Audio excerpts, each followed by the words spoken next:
presentation of Fox Sports. We are Fox Sports. We are Arizona.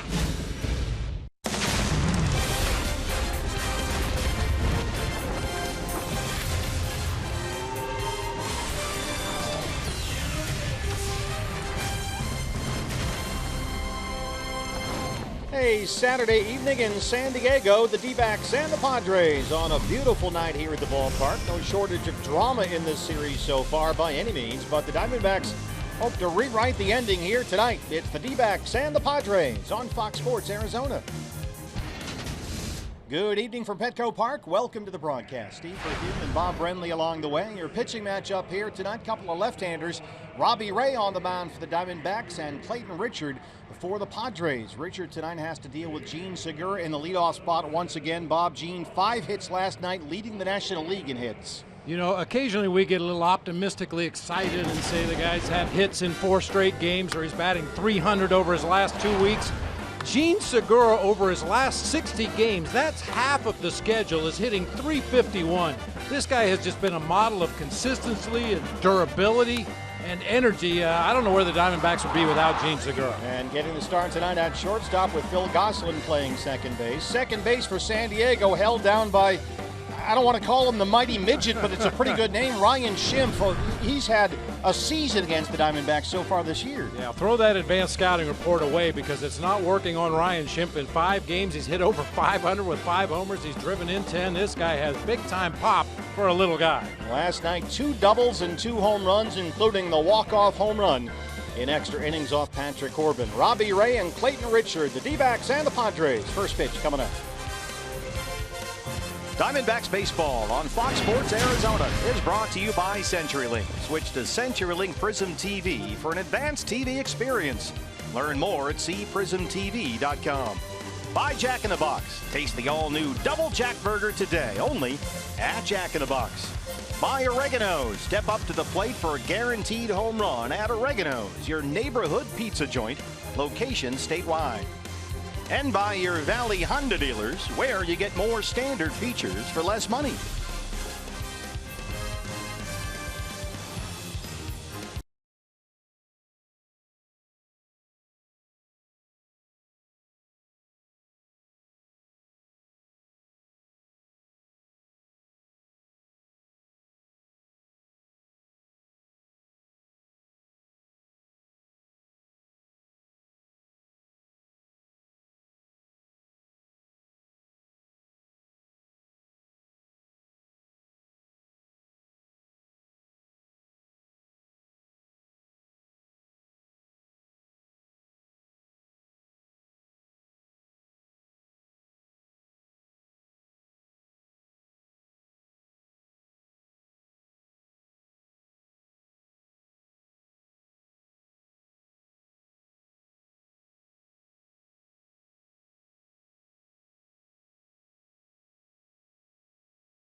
Sports Arizona is brought to you by Lone Butte Casino. Get in on big wins.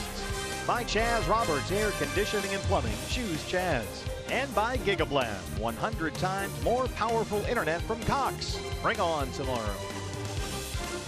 Just a gorgeous Saturday evening here in San Diego, California. Third of a 4-game series. A lot of D-backs fans here with us.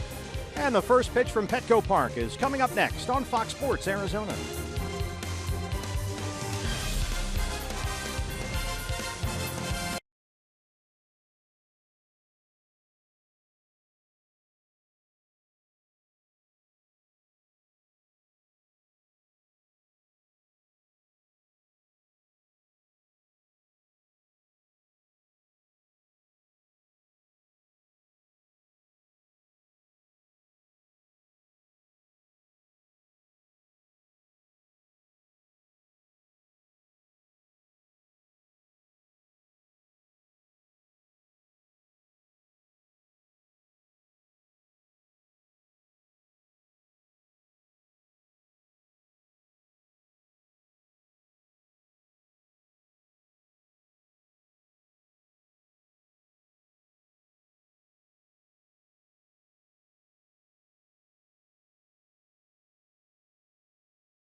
Welcome back to downtown San Diego, California. 72 cool summer day here at Petco Park. Steve Berthune, Bob Brenly, and Jody Jackson along the way. The D-backs and the Padres, the third of this 4-game series, and the Diamondbacks begin play tonight.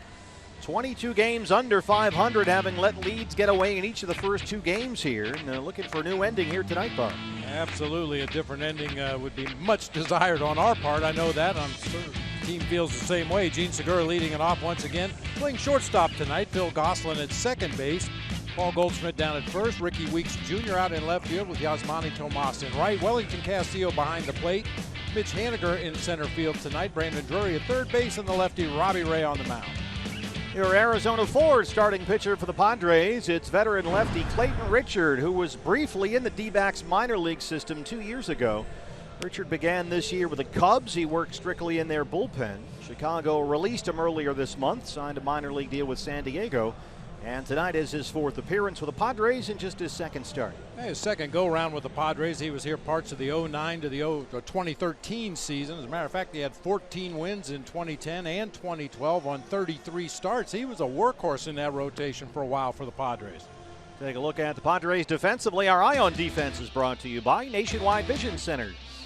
Patrick Kivlahan playing left field, just called up today. Travis Jankowski, that guy, out in center field. Christian Bethencourt out in right field. It'll be Solarte and Ramirez tonight on the left side of the infield, with Schimpf and Myers on the right side.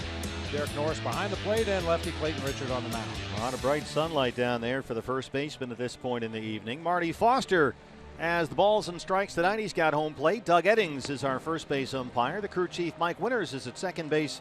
And Mike McClinsky is our third base ump tonight. And before the first pitch, BB, it's time for your Valley Honda dealers key to the game. Attack that lefty. Diamondbacks have put up really good numbers this season against left-handed opponents. Number 1 in the National League in OPS, number 2 in batting average. Get after Clayton Richard here tonight. I'll tell you something. It's a good thing we're playing here. I mean, the visibility is going to be tough early on.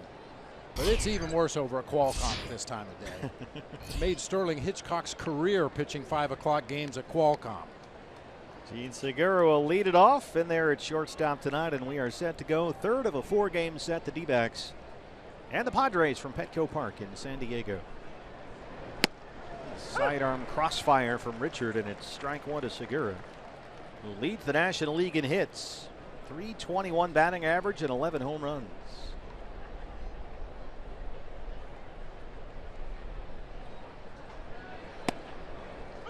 Segura has had base hits to lead off each of the first 2 games in this series. And Gene leads the National League with 40 first-inning hits this year, coming off a 5-hit night last night. This is bounced in the hole. Solarte in front of Ramirez. Ground ball out for Richard, 1 down.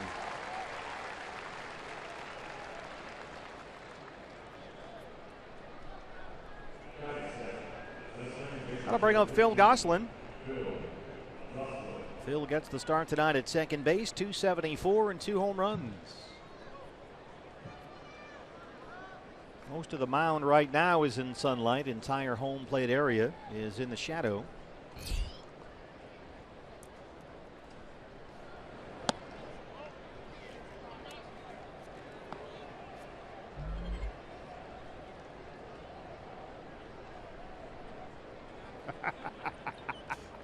Experiencing technical difficulties. Bob Brenly just unplugged all our monitors. I unplugged the entire press box, I think.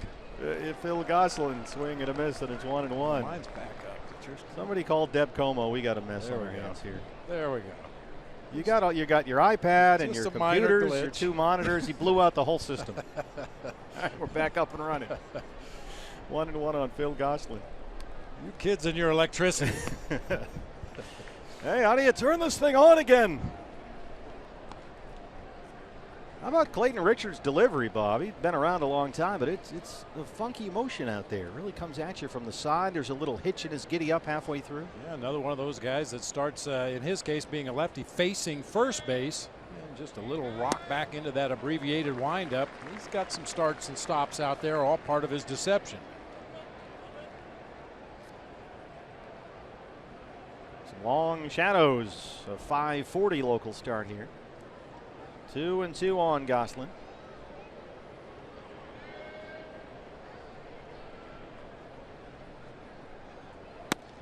I'll take 540 over 740 every time. Man, late night last night. Started at 7:40, and then we played 3 hours and 58 minutes. Full count, 3-2.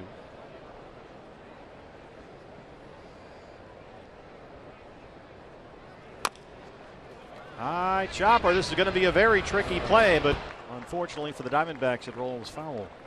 A little too much English that time. Fouled that ball right off a home plate. You knew it was going to have some side spin, but you hoped it landed softly down that third baseline. Clayton Richard getting another opportunity in San Diego, where, as Bob mentioned, he pitched well for the Padres as a starter earlier in his career. He worked out of the bullpen when he was picked up by San Diego earlier this month after he was released by the Cubs. But in the middle of a tough 16-game stretch, the Padres have gone to a 6-man rotation for a couple of weeks, and Andy Green wants to give everybody some extra rest, so Richard has gotten 2 chances to start. They're also close to an innings limit on Christian Friedrich, who has been transitioned from the bullpen to the rotation this year. There's a ground ball to Alexi Ramirez in there at shortstop tonight. 2 ground ball outs for Richard.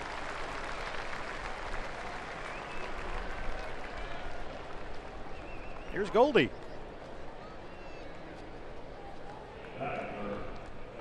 Paul Goldschmidt, 301, 18 home runs. Goldie has a pair of singles in the series. He's also walked 4 times in the first 2 games. And the bases on balls have returned in bunches for Goldie this month. He's now leading the major leagues in walks again. He and Bryce Harper are neck and neck.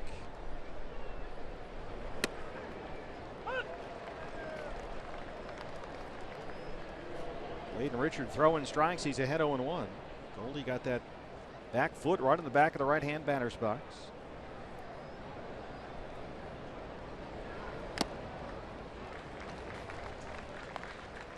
It's really remarkable when you put things in the context of the entire season, like we were talking about with Jean Segura in the Open. His batting average is .351 over his last 60 games. That's half the schedule that we played already.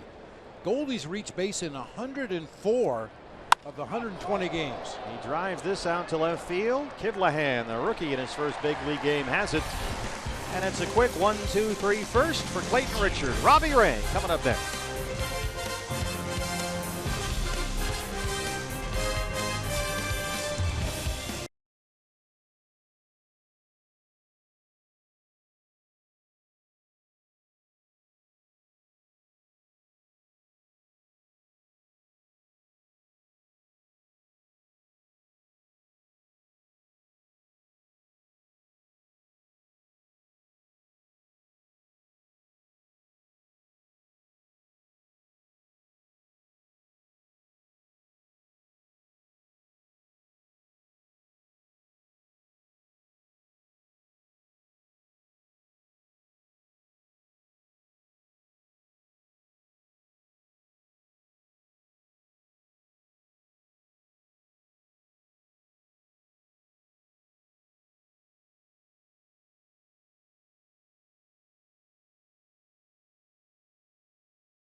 The first inning.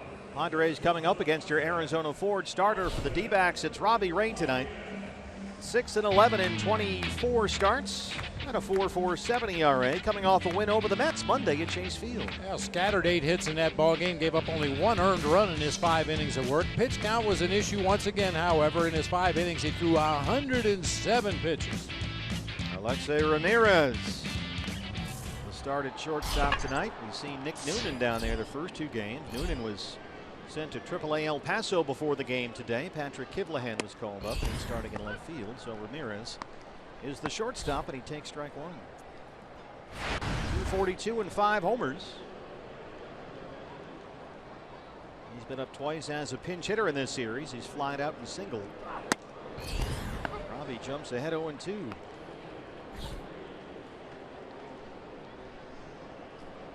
Padres today also called up former D-back Keith Hessler, who's in the San Diego bullpen for the weekend. Ryan Booker was sent down. Here's a bouncer to Goldie, who takes it himself. 1 away. Take a look at the lineup for Andy Green's Padres. Different look tonight. Alexei Ramirez just grounded out to first base to start the bottom half of the first inning. Will Myers at first base. Yangervis Solarte out at third. Ryan Schimpf cleaning up and playing second base at 5'8". Christian Bethancourt out in right field. Derek Norris behind the plate. Patrick Kivlahan in left field. Clayton Richard, the pitcher, batting 8th tonight. And Travis Jankowski hiding down there in the 9 spot. Yeah, Schimpf, after 2 doubles and 2 homers last night, including the walk-off, batting cleanup against the left-hander Robbie Ray. He can do no wrong these days. Here's Will Myers now, 0 for 4 last night. He walked and struck out twice. There's strike 1. Robbie in full grunt mode early tonight. Always like to see him aggressive and attacking hitters with that fastball.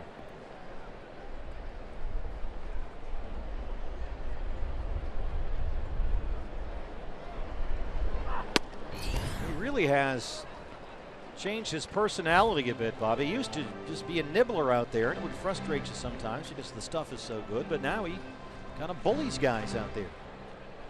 Comes right at him. This is the only place we like bullies. That's right.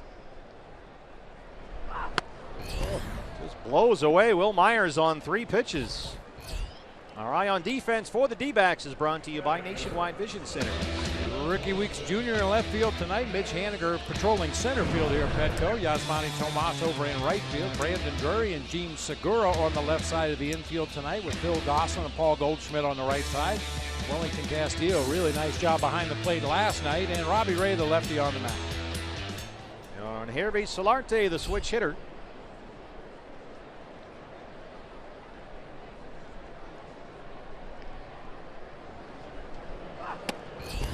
Can't check his swing that time. He almost broke something trying to stop that one. Kisses the bat, we move on. 289 and 13 home runs. Don't want to save that one to your highlight video. Solarte, 3 hits and a pair of walks in this series so far. He scored 4 times. And that's the first ball that Robbie Ray has thrown tonight.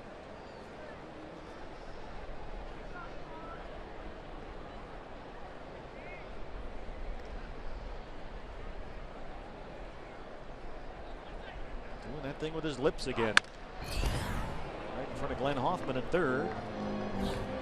And it's 1-2 on Solarte. You pointed this out, Bob. We know about Robbie's sort of deep breath, and he sets himself a lot, but he started this thing with his lips. Yeah, like you were sort of making a horse sound or something. There it is. I guess as long as he does it on both the changeup, the slider, and the fastball, he's okay, right? Be consistent with it. Yeah, you can do anything you want out there on the mound as long as you do it all the time, or do it in such a random fashion that there's no pattern whatsoever. Just did it again right there. One more time. Hold hard to third. Brandon Drury's there. Sets himself, long throw right on the money. And it's a 1-2-3 first. Good start for Robbie Ray. No score in San Diego.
Be sure to renew your season seats before August 31st to be eligible to win exclusive prizes like dinner with Randy Johnson, $1,000 in cash, a luxury watch courtesy of Ganem Jewelers, and all-inclusive vacations with airfare courtesy of American Airlines Vacations and more. To see the full list of prizes and to renew your season seats, visit dvax.com/advantage. Ricky Weeks Jr. leads off the second against lefty Clayton Richard. Ricky, 252 and 8 home runs. Doubled and scored a run last night. He walked as a pinch hitter in the series opener Thursday.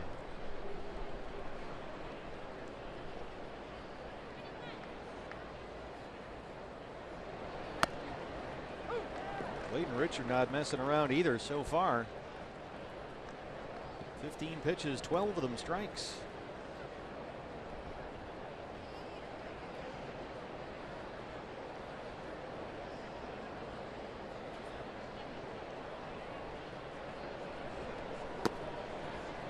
Chip Hale getting Ricky's bat in there tonight against the lefty. Ricky Weeks Jr. 304 with 5 home runs versus left-hand pitchers this year.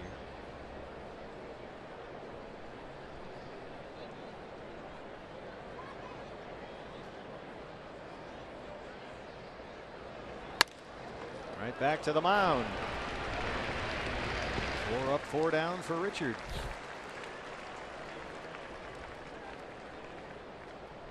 Yasmani Tomas. Tomas doubled in last night's ball game. He's got a pair of hits in the series. And he's also walked twice, which is always encouraging. 269. He leads the D-backs with those 25 homers.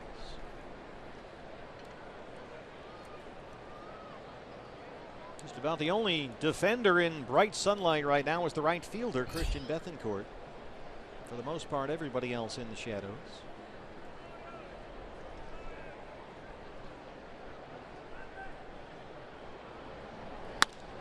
Tomas hits it right to Schimpf at second base. That's 4 ground ball outs and 5 batters for Richard. 2 down. That's usually when Richard's at his best. He throws a lot of two-seam fastball. About 60% of the time he throws that two-seamer, and when he's down in the zone, he gets a lot of ground balls. Has a full complement of pitches. Throws a curve, a slider, and a changeup. A couple of different fastballs, but if he's going to be good, that sinker has to work for him. The catcher tonight, Wellington Castillo. 269 and 12 homers. 4 hits and a pair of RBIs in the series so far.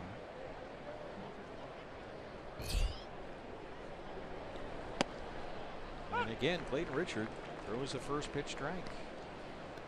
I mentioned it during lineups. Wellington Castillo kind of under the radar has been doing an outstanding job of blocking balls in the dirt lately, and he's been tested plenty.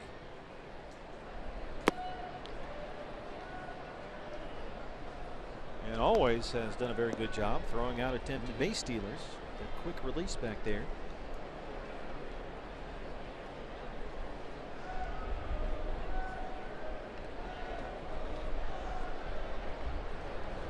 Nick Noonan trying to steal a base of the ball game last night. Got Jankowski on Thursday. I really got Jankowski twice, but upon review, he got a fingernail around the tag at second base, so was credited with a stolen base, but another quick release and a good throw by Wellington Castillo on that play.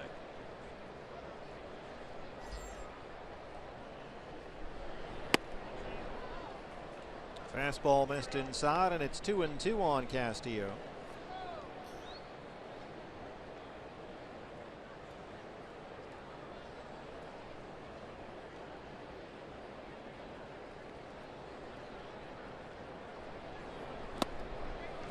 Clayton Richard has his first strikeout. 6 up, 6 down so far.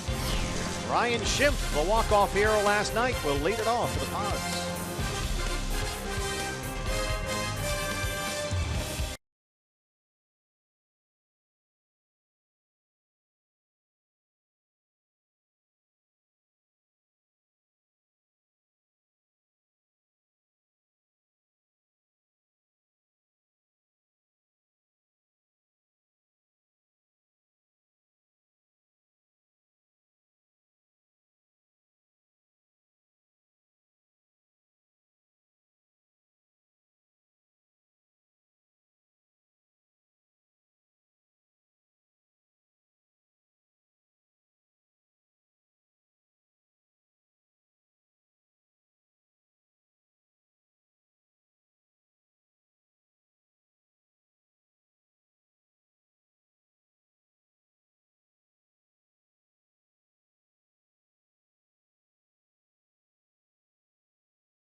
Making the most of his time here in the majors after 7 full seasons in the minor leagues, getting the call up this year. Guys, last night, of course, you know, the 2-run homer to tie it, the walk-off 3-run homer. Where does the power come from? Well, Schimpf says it's always been part of his game. He's always had it, despite his size. But he said early in his career, he was consumed with the mechanics. The last year or so, he is just focused on his approach and getting a good pitch to hit. And he says he's worrying less about the mechanics and just sort of letting it fly. And guys, as we saw last night, it's working. Yeah, Andy Green says he's got pop. He's squaring balls up, and we certainly saw that last night. 235 and 14 homers this year. 5 hits in the series. A big night last night. 2 doubles, 2 home runs, including the walk-off winner in the 10th. But Robbie Ray ahead 0-2. And he strikes out Schimpf on 3 pitches. Second strikeout for Robbie. Boy, Robbie is in attack mode so far. You love to see this. Christian Bethancourt, the right fielder. 238, 6 home runs, and having a good series. He's got 2 hits in each of the first 2 games. He's knocked in 3. And getting another start in right field tonight, something relatively new for Bethancourt, who's been a catcher just about all of his baseball life. Another first pitch strike from Robbie Ray. 5 for 5 so far.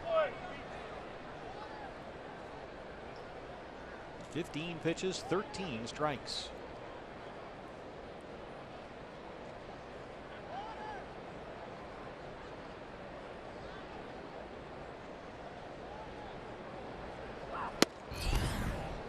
Fastball missed. It's 1-1 to Bethancourt. Sounded like a strike.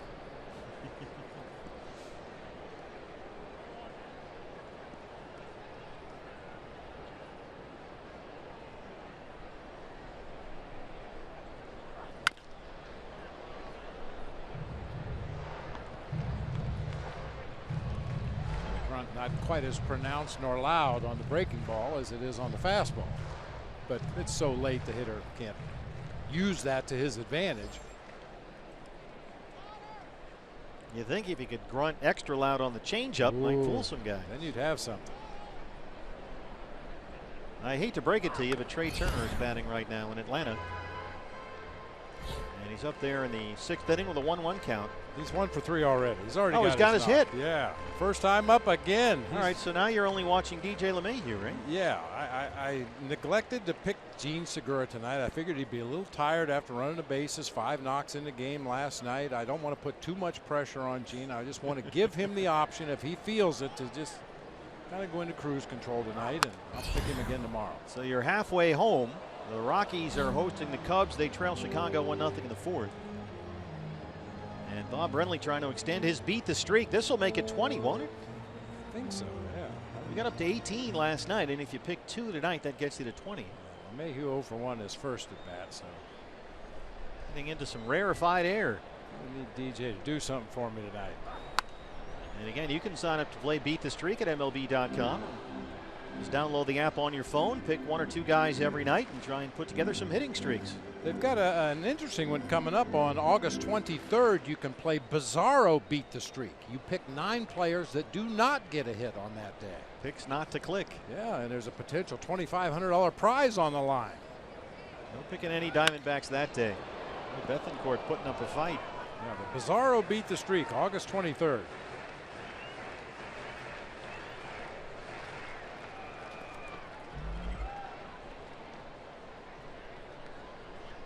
Our eyes are in Coors Field, Colorado, looking for a DJ LeMahieu base hit. We had the Bizarro World Series a few years ago when I was working in Chicago. We finished the season against the Houston Astros, who were in the National League at the time. Strike 3 called to Bethancourt. And both the Astros and the Cubs were trying to avoid a 100-loss season in that final weekend of the regular season, so we called it the Bizarro World Series. 3 strikeouts for Robbie Ray. The catcher Derek Norris now, and rookie Patrick Kivlahan on deck, waiting for his first major league at bat. Just called up today for the minor leagues. Norris really struggling, 189 this year. He does have 12 home runs.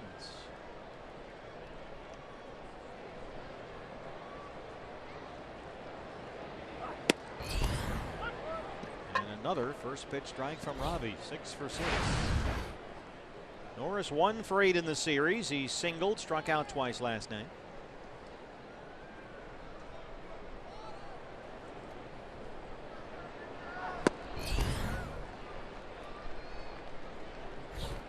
Derek Norris in his last 23 games has a batting average of exactly 100. He is in a 7 for 70 slump.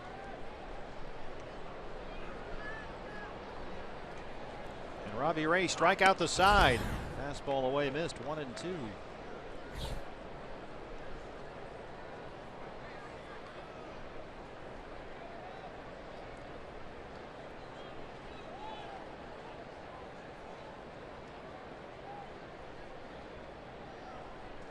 Down and in. And he blows away Norris with a fastball. Robbie Ray strikes out the side. He's punched out 4 already. No score in San Diego.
Scoreless as we start the 3rd inning.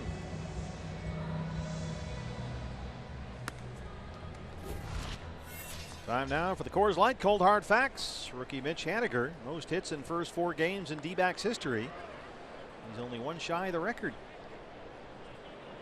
7 for 16 with 5 RBIs so far for Mitch. Looked like the Padres tried to throw him a lot of off-speed stuff last night, especially from the middle of the plate away. He was patient. He singled and walked twice. And 3 hits and 2 runs batted in Thursday's series opener. And he's hit safely in every game he's played since his call up from AAA Reno on Tuesday. Pitchers duel so far. Both starters have retired all 6 batters they faced. Padres overload the left-hand side against Haniger. And it's 1-1.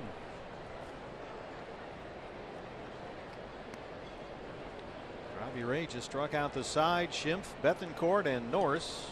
4, 5, and 6. 4 strikeouts already for Robbie. 1-2 now on Haniger.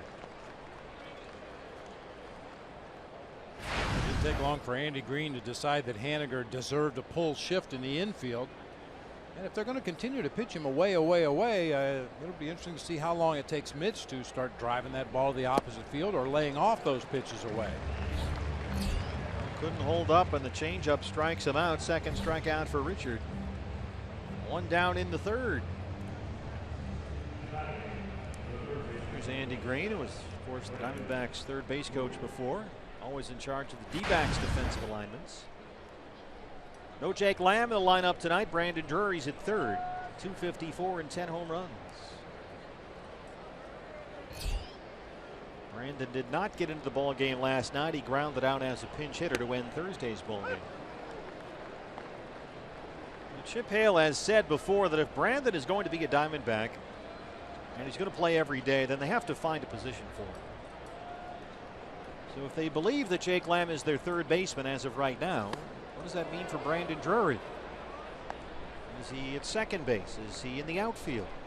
So that's got to be something in the offseason that they sort of come and decide on and see how they're going to move forward with Brandon. Yeah, if it's second base or possibly third base, depending on what happens with Jake Lamb. You know, a lot of moving parts there, but I would anticipate that he wouldn't need a lot of extra work in the offseason. He's familiar with second and third base, and limited experience he's had out there, he's shown very well as an infielder. However, if he's going to be a corner outfielder, I think he would benefit from playing some winter ball somewhere, just to get some more reps, see the ball off the bat a few more times, get to learn the position a little better under less stressful circumstances.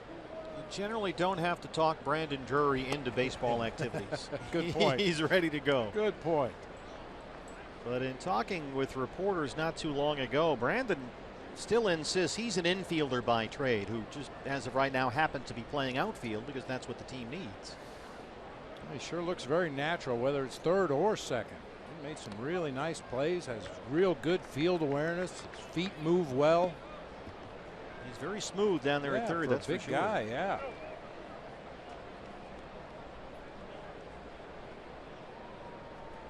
And if he could get a consistent routine every day, you've got to think that would also help the quality of at bats. Chopped foul in front of Matt Williams at third.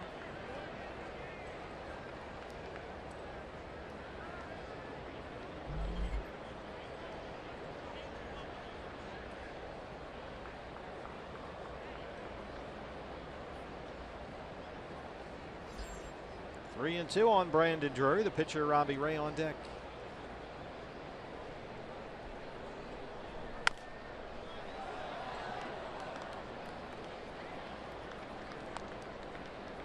Yeah, not every hitter is the same, but what we've seen of Brandon Drury, a lot like Paul Goldschmidt, if he's driving the ball to that gap in right center, that's when his swing is good. That's when he's really waiting on the ball to get deep into the hitting zone, recognizing pitches. And they're going to try to stay away from him most of the time, like they try to stay away from Goldie, respecting that pull power. Bounce to third for Solarte.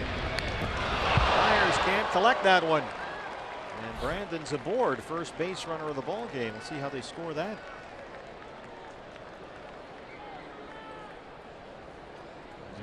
They had a pretty rough scorekeeper last night. He's not afraid to hang errors on guys. They hang an error on the third baseman Solarte. Yeah, I think with a good throw they get him there. That throw obviously back into the base runner. Will Myers had to pull that left arm out of the way at the last instant. So now Robbie Ray a chance to bunt Brandon Drury over with one out. But the way Robbie swings the bat, maybe you want to have him swing away here. Solarte will creep in from third. Lefty on lefty, I'm guessing bunt. The right-handed pitcher, you might let Robbie go ahead and hack away. He's got a hole on the right side of the infield. Padres are expecting bunt. Why is lefty on lefty such a big deal when nobody talks about righty on righty? I don't know. There's This is a one of lot those more things, righties right? than there are lefties, I guess, and you see more of it, become a little more accustomed to it, but some left-handed hitters look like they've never seen a left-handed pitcher before. Well, once again, a Diamondback pitcher is having a lot of trouble getting a bunt down, and it's 0-2. Well, I think, in the minor leagues a lot of times you play some kind of a platoon as Robbie looks at a called strike three, and you sit those left-handed bats against left-handed pitchers so they just don't get the experience needed to hang in there and put together good at-bats. An unproductive out for the Diamondbacks. 2 down. It brings up the leadoff man Segura. He grounds it out to start the ball game. It's always kind of been one of my pet peeves when you bring a guy up from the minor leagues that's been playing every day, righties and lefties, day games, night games, makes no difference. Guy plays every day and he hits, and you bring him to the big leagues and you want to protect him. So you sit him against the tough lefties, and all of a sudden he goes 2 weeks without seeing a left-handed pitcher, and now he does face a lefty, and it's gone. You turn him into what you may be afraid he might become. Absolutely. All in, you know, good intentions. You want to protect him. You don't want the guy to get overwhelmed by a tough left-handed pitcher, but sometimes you just throw them to the wolves. Let them take their chances. That's what they've been doing at the minor league level.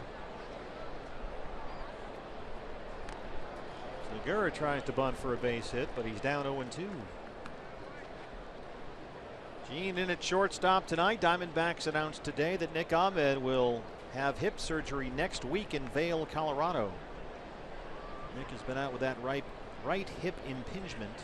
Diamondbacks had 2 different doctors look at it, same diagnosis, so he'll have a hip arthroscopy next week in Vail. That'll end his season. Richard missed that time, and it's 1-2.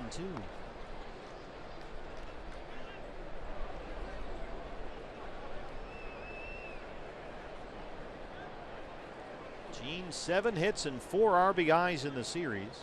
A 5-hit night last night. He's doubled and homered here so far.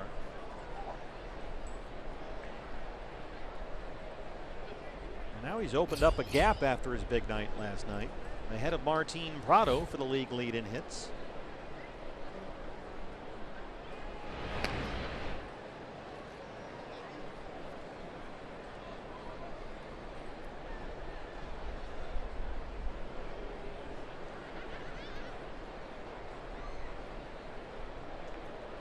Six ahead of Prado. Here's your boy DJ LeMahieu. Segura's worked at full 3-2. That'll get Drury started from first.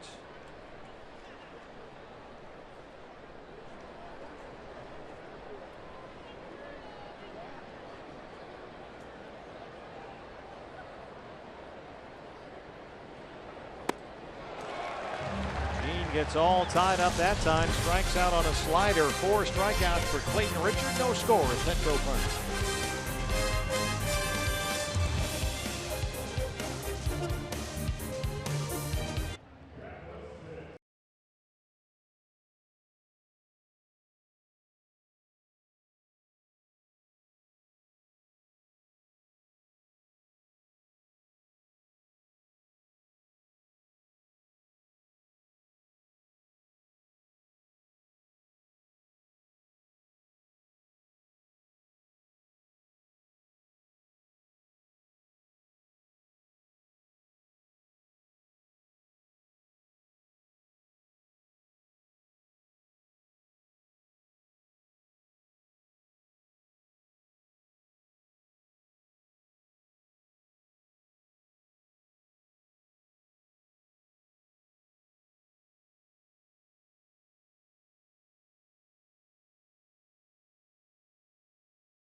Big Saturday night at the ballpark. No score, D-backs and the Padres as we start the third. T-Mobile gives us greater coverage of baseball. Right now, the Reds' Brandon Finnegan has a no-hitter through 6 against the Dodgers in Cincinnati. So we'll keep an eye on that one for you. Giants and Mets, Cubs and Rockies. Giants lost at home to the Mets, 9-5 the final. DJ LeMahieu and the Rockies trail the Cubs 4-0 in the 5th. Patrick Kivlahan's first major league at bat. Just called up today from AAA El Paso, 26-year-old outfielder. Kivlahan, you watch a guy strike out the side in the previous inning, then you get to face him to lead off the next inning in his first big league at bats. We'll get him. Tough league. Kivlahan with his third organization this year. He was just acquired this month by the Padres and was hitting .341 in a dozen games at El Paso this month. That's going to reach the seats. Nick Noonan optioned to AAA to make room on the roster for Kivlahan. Robbie Ray struck out the side in the second. He's already punched out 4.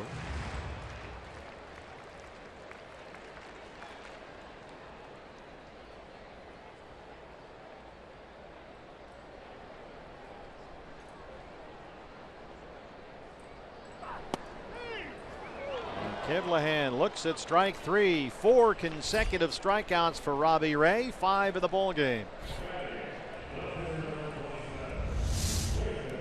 Shook off a breaking pitch, shook off a fastball in, comes back to the fastball away and puts it right where Wellington Castillo wanted it, even though it works its way to the inside part. He's just overpowering these Padres hitters right now. They can't pull the trigger on that fastball. Andy Green has his pitcher Clayton Richard batting 8th tonight. Travis Jankowski, who has been the leadoff man the first 2 games of this series, bats 9th.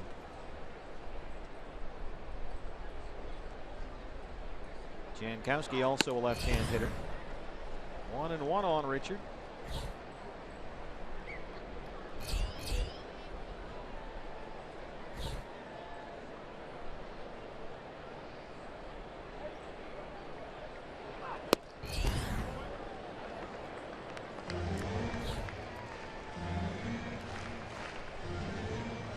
Walks to the opposing pitcher have really become an issue recently for the Diamondback staff.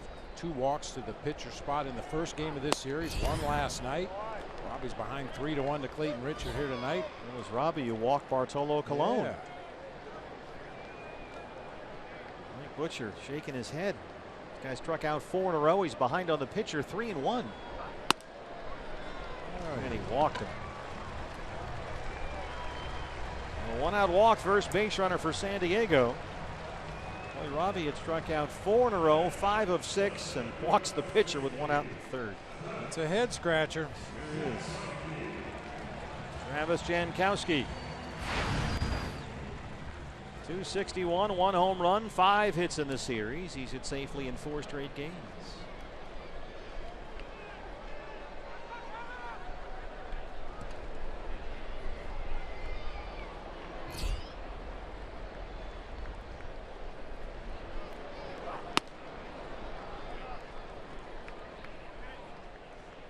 Well, Robbie's suddenly come off the rails. I wonder if because it's the opposing pitcher, maybe Robbie backs off a little bit, just tries to kind of massage that fastball in there. The velocity was good, but didn't pitch as aggressively to Clayton Richard as he did to everybody else he's faced so far in the ball game. Well, there's no reason to fear Jankowski right now. He does not hit left-hand pitching.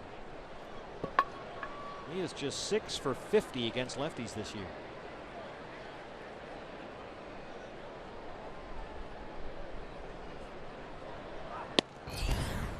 Missed again. 2-0.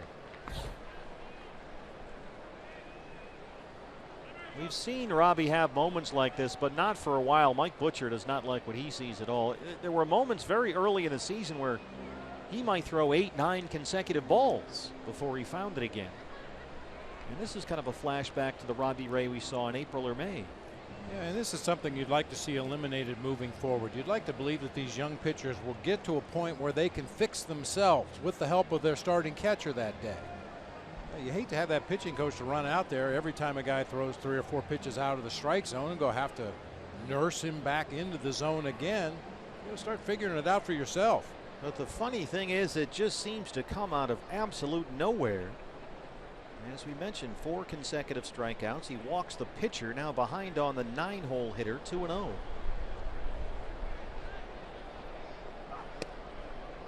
There's a strike.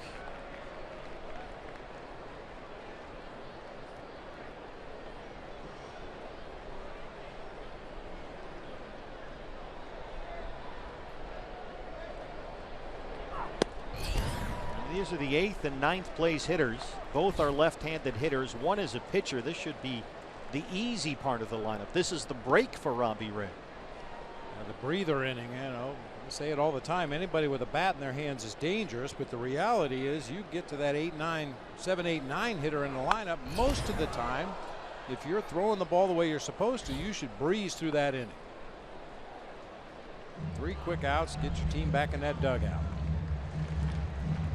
But so many times this year, the little obvious things have been the mountains to climb for the Diamondbacks. And the bottom of the order rallies. You know, it starts down here with the 7, 8, 9 hitters, and then you roll around to the top of the order where you do have guys that are dangerous. Here's a double play ball. Gosselin shovel pass to Segura. There's no way they'll get Jankowski, however. Hit too slowly. And that's the second out in the 3rd.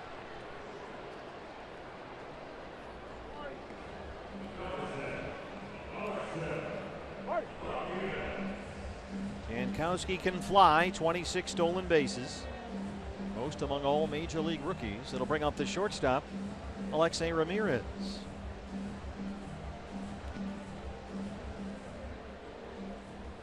Ramirez grounded out to lead off the ball game for San Diego.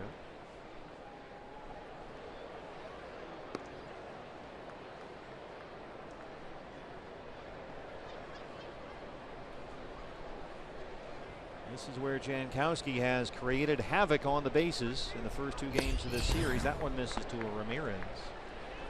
So Jankowski, the lefty, bats 9th despite all that speed. Ramirez will lead it off because, well, right here he's hitting over 300 versus left-hand pitching this year. That's about a 90-point improvement from his average against right-handers.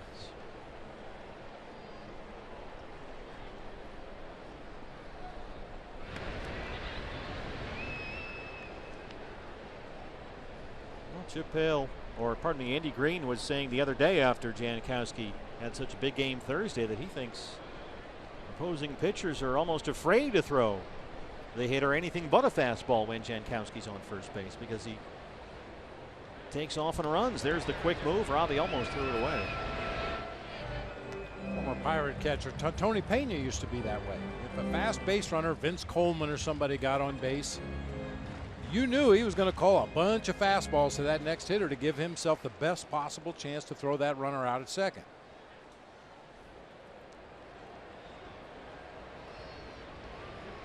By the way, the Dodgers just broke up that Brandon Finnegan no-hitter. Reds lead at 8-0 in the 7th. Foul ground near the Padre dugout. Castillo, Goldie, watch the steps over there, guys. It's out of play. Boy, Welly charging full speed right at that top step.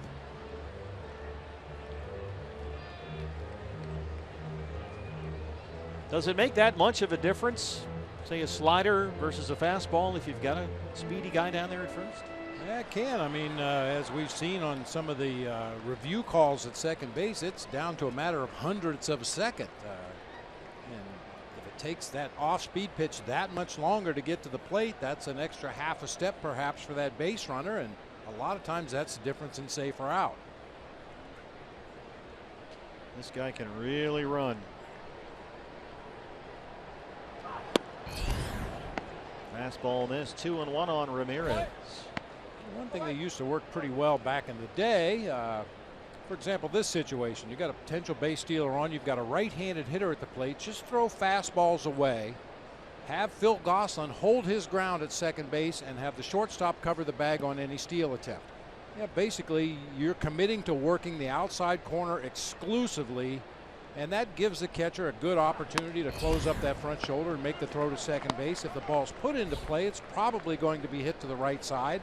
So you leave your second baseman defensively at his spot and have the shortstop cover on a steal attempt. Boy, Robbie had been throwing nothing but strikes. But in this inning, he's now had 3 consecutive 3-ball counts after walking the pitcher. And he's behind on Ramirez, 3-1. Jankowski holds. Here's a tapper to first. Goldie's got it. And he hustles over there. That ends the inning. But a bumpy ride for Robbie Ray. Still scoreless in San Diego.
lead off. Talking to the coaches today, no qualms about having Phil Gosselin and Ricky Weeks Jr. in the lineup.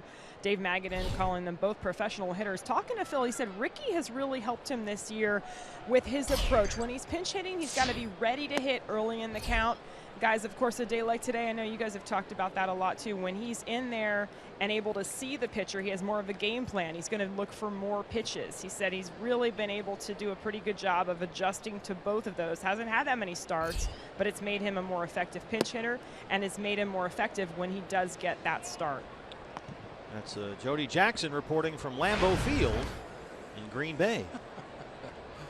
I guess it's cold down there. He's on assignment at Lambeau. You're going to jump on me now, too? What are you wearing a jacket for? It's a little breezier tonight, okay? And the coaches, I was doing the pregame, and every single coach in there, well, mostly Mark Grace. Oh, I'm supposed to model now. Mostly Mark Grace, but Matt Williams, Chip Hale, all kind of throwing their hands up like, what is she doing? Yeah. Well, it's a little chilly. You look like Glenn Close in The Natural right now. The sunlight is illuminating your blonde hair. Wow. Nice lighting. There it is. I'm warm and toasty. You look very angelic right now. Why, thank you. All right, now take off the jacket. Here's Goldie. I'm sticking with it. Intrepid Jody Jackson. Gosselin a leadoff walk. Goldie flat out his first time up.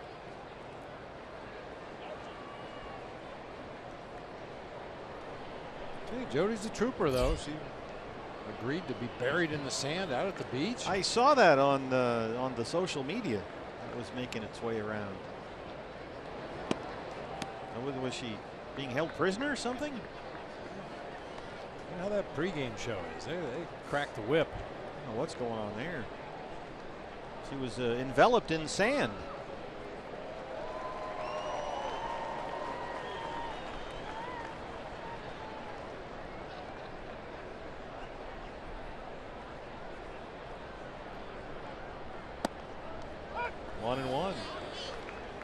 Yeah, it's interesting listening to Phil Gosselin. Oh, there you go. There you go. Yeah, Jody, what happened here? Were you? Well, by the way, guys, you know, instead of doing a stand-up at the end, I did a stand-up. Oh. I think she just dropped the mic in the sand. In the sand. And walked off.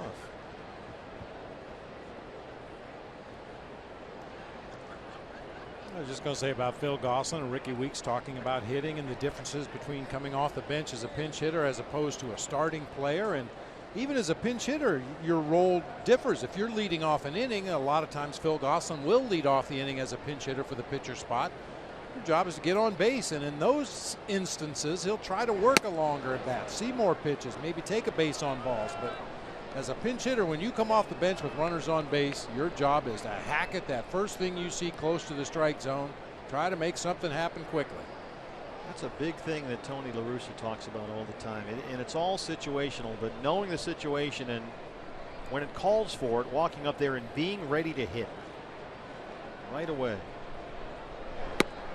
Versus drawing out the at bat and seeing a lot of pitches.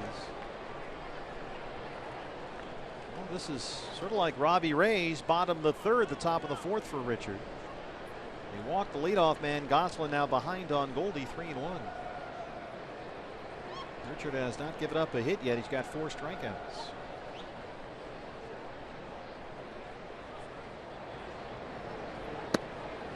And now he's walked the first 2 in the fourth. Another walk for the major league leader. 2 on and nobody out for Ricky Weeks Jr. Now I would guess this at bat, Ricky Weeks will approach it more like a pinch hitter. He's got a runner in scoring position. He's already had one look at Clayton Richard. You know, if he's coming up to the plate and the bases are clean, maybe he tries to see a few more pitches, but this is a situation he's familiar with. This is like a pinch hitting at bat now with a runner in scoring position. Ideally look for something mid-thigh and up. Try to keep that ball off the ground. We talked about that Clayton Richard sinker earlier in the ball game, and after back-to-back walks, make sure it's a strike.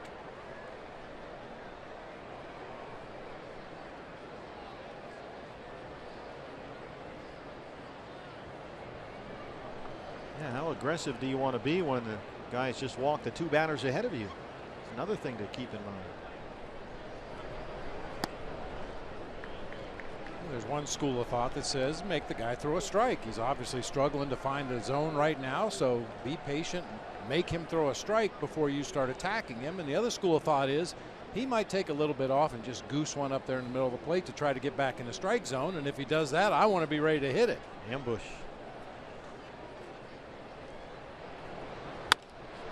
He drives it to center. Travis Jankowski's out there. Everybody holds. That's the first out in the fourth.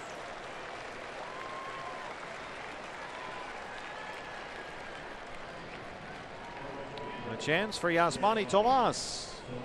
Tomas grounded out his first time up.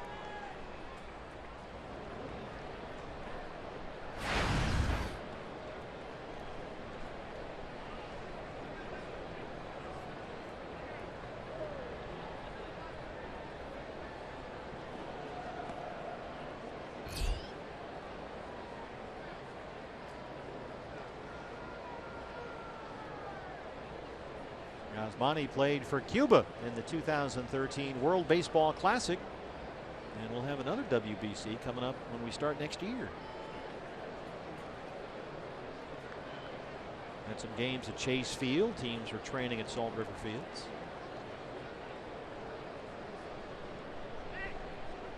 Gosselin really making some noise back there at second base. Tomas first pitch rolls it right to Schimpf. Ramirez for one, and they turn it. Well, the Diamondbacks had first and second, nobody out, but it's still scoreless in San Diego.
Diego so far. Hey, D-backs fans, if you can't go back to the 90s, Pepsi has the next best thing. Tighten up your fanny pack because Crystal Pepsi is back. Available in stores now, but only for a very limited time. Will Myers leads off the fourth against Robbie Ray. Robbie has walked one, he struck out 5, including Myers his first time up.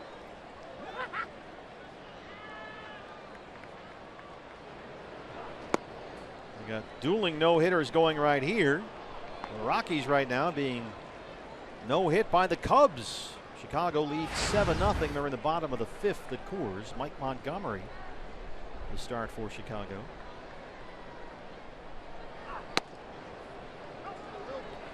And Robbie, this is the Robbie Ray we saw in the first and second inning. Ahead 0-2.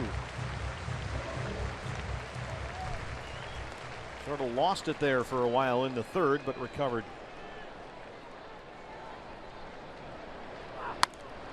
Myers fights that one off, and it's still 0-2. Will Myers hitting just .227 with 4 homers since the All-Star break. Had a big first half. 60 RBIs in 87 games. He was an All-Star. He was in the Home Run Derby, but it's been quiet for Myers ever since the middle of July. 0 for 4 last night. He struck out twice.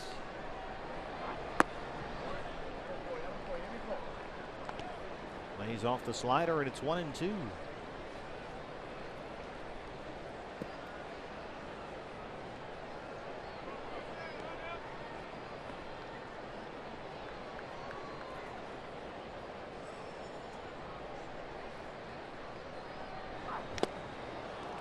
Now he struck out twice again tonight. That's 6 strikeouts for Robbie Ray. 1 down in the 4th.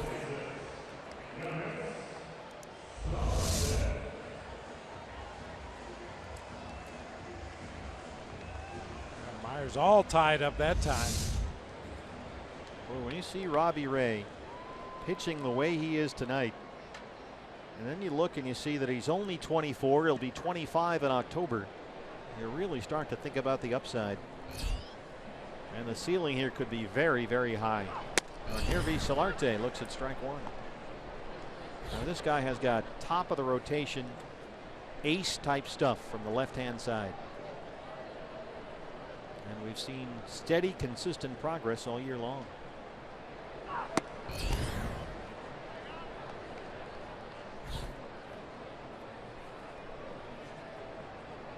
Solarte grounded out to end the 1st. Switch hitter, hits well from either side. Most of his power, however, comes as a left-hand hitter. And Robbie gets the strike right there with a changeup, and it's 1-2. He has homered twice batting right-handed this year, Johan Hervey Solarte.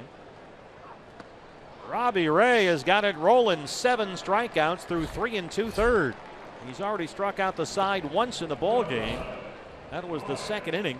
And he's punched out the first 2 of the 4th. I've done it with off-speed pitches in this inning. The slider to Myers. Now another off-speed pitch to get Solarte way out in front. Boy, you establish that fastball in the upper 90s. It really opens up a lot of room to throw off-speed pitches. They don't have to be perfect. Ryan Schimpf struck out to lead off that 2nd inning. Schimpf last night 2 doubles, 2 home runs, including the walk-off. Just the 6th player in Padres history with 4 extra base hits in 1 game. Skies this one.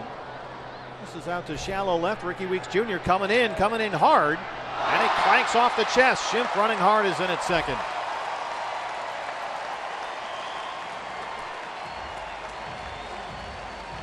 Ricky got a late break on that one, really had to run in full speed, and it's E7.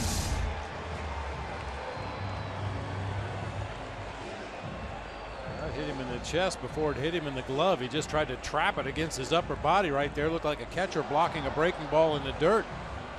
Well, Ricky, of course, was a second baseman forever in Milwaukee, played a little outfield last year in Seattle. And we've seen him have some rough moments out there.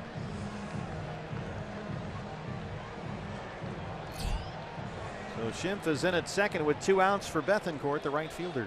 All right, now pitch around it. Defense made a mistake on a play that should have been an out. Many times we've seen the Diamondbacks pitchers let it get out of hand at this point. You got 2 outs in the inning, go to work on Bethancourt. Pick up your left fielder. Ball 1. Now, if you think about it over the course of the season, that defense bails out the pitcher time and time again. A hard hit ball, somebody makes a diving catch or turns it into a double play. There's going to be occasions where, as a pitcher, you've got to bail out your defense.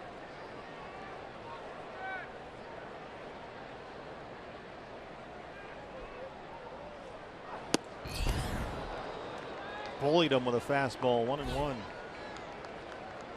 Bethancourt's had a good series. 2 hits on Thursday, 2 more hits last night.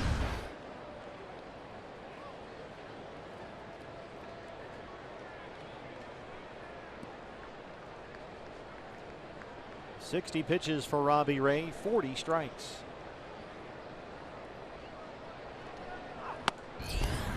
Blew it by him at 97, and it's 1-2.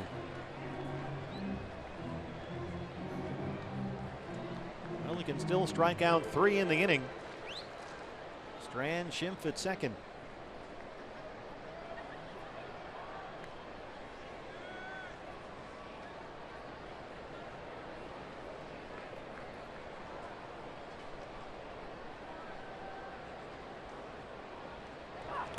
Got him.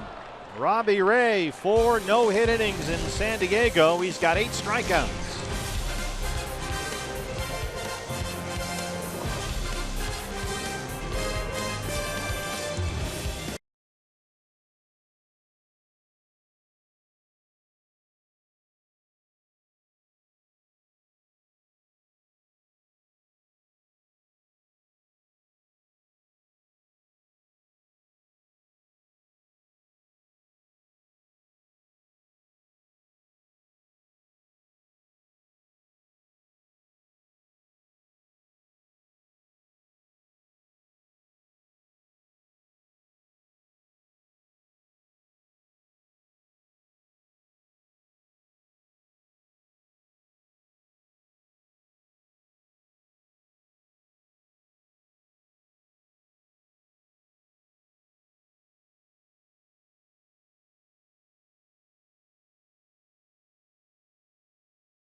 Of the 5th inning. Hey, D-back season tickets holders, renew your season tickets now for a chance to win lunch with Mark Grace and Matt Williams. You can win $1,000 cash, a luxury watch courtesy of Ganem Jewelers, an all-inclusive vacation with airfare courtesy of American Airlines Vacations, and more. To see the full list of prizes and to renew, visit dbacks.com/advantage. Wellington Castillo leads off the 5th inning. Both teams still without a base hit through 4. Each team has committed 1 error. Robbie Ray has walked 1, struck out 8. Clayton Richard has walked 2 and he's punched out 4, including Castillo to win the 2nd.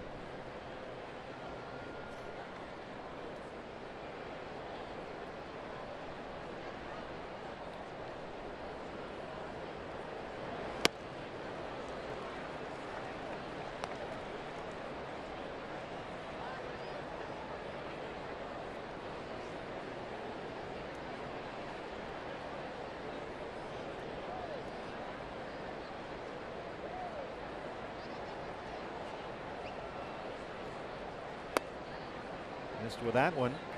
1-2 on Beef Wellington. Andy Green managed Clayton Richard at AA Mobile 2 years ago, and Richard was very briefly in the D-back system. Andy said this guy is one of the best people he's ever been around. Everybody is a Clayton Richard fan.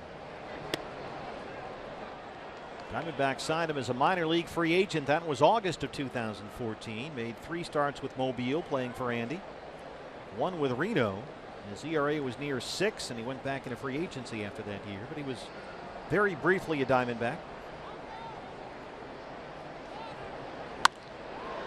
Wellington Castillo drops that one in front of Jankowski. First base hit in the ball game for either side is a Castillo single to lead off the 5th.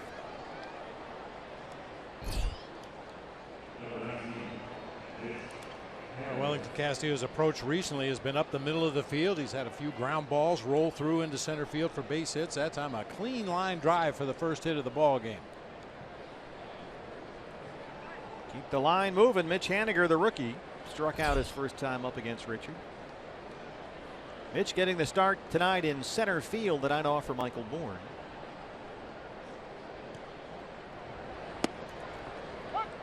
Strike 1. Mitch Haniger, 7 hits, 5 RBIs in his first 4 major league games.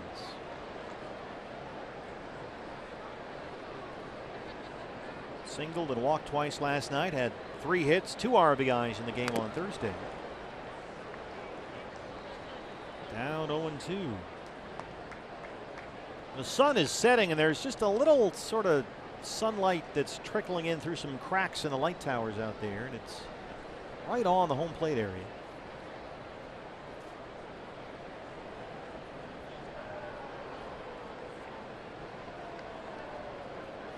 might be a slight annoyance to a left-handed hitter, but I don't think it bothers the righties at all.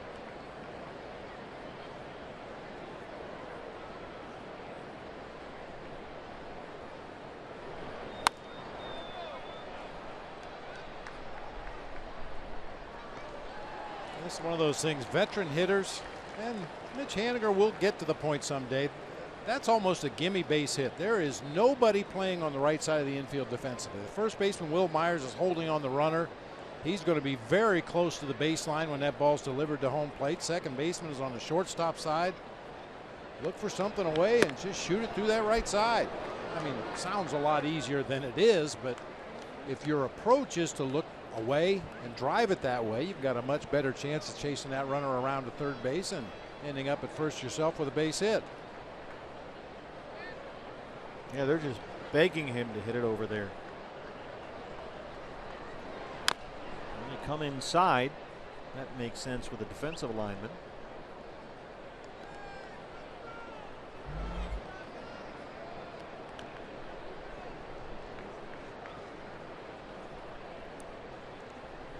Giants lost today 9-5 to the Mets at San Francisco. Dodgers are trailing in Cincinnati 8-0. They're in a rain delay right now at Good American Ballpark.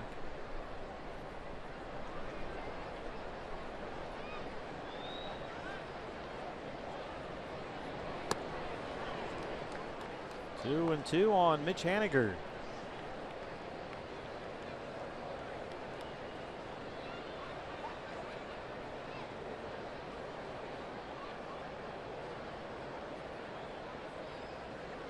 Rockies are on the board. They trail the Cubs 7-1. And Richard throws it into right center field.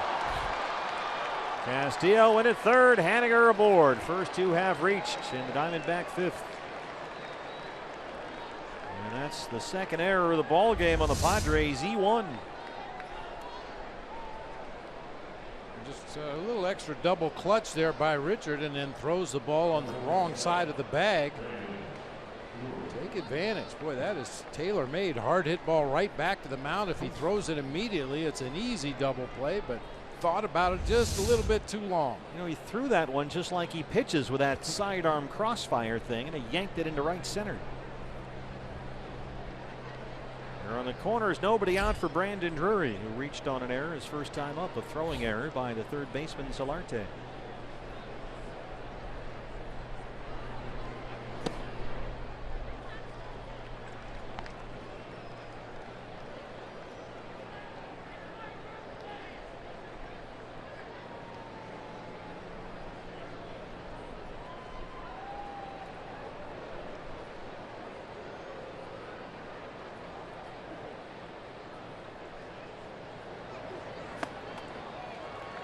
Rockies catcher Nick Hundley broke up that Montgomery no-hitter at Coors Field with a home run in the fifth inning.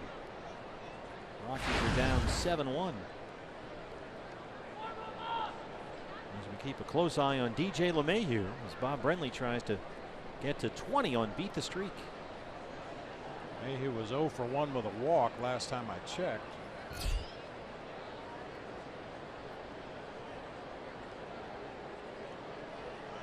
Oh, 2 on Brandon Drury. That one got by Richard. Schimpf takes it himself and turns it. Castillo scores, and the Diamondbacks have a 1-0 lead. Obviously, Brandon would have liked to have done more damage right there, but with runners at first and third, the Padres were conceding that run in an effort to turn the double play. Get on the board however you can.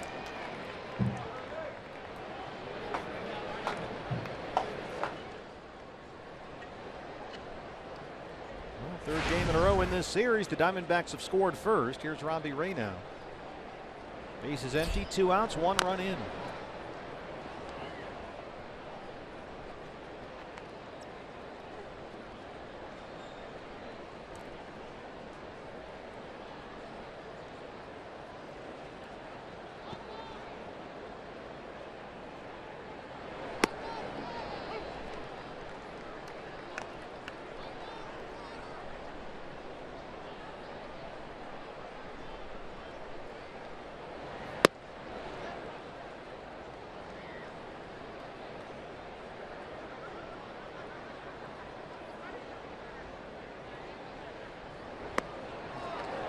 Clayton Richard strikes out Robbie Ray, but the Diamondbacks, with the help of a Richard throwing error, take a 1-0 lead at Petco Park.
Back at Baseball History, brought to you by Geico.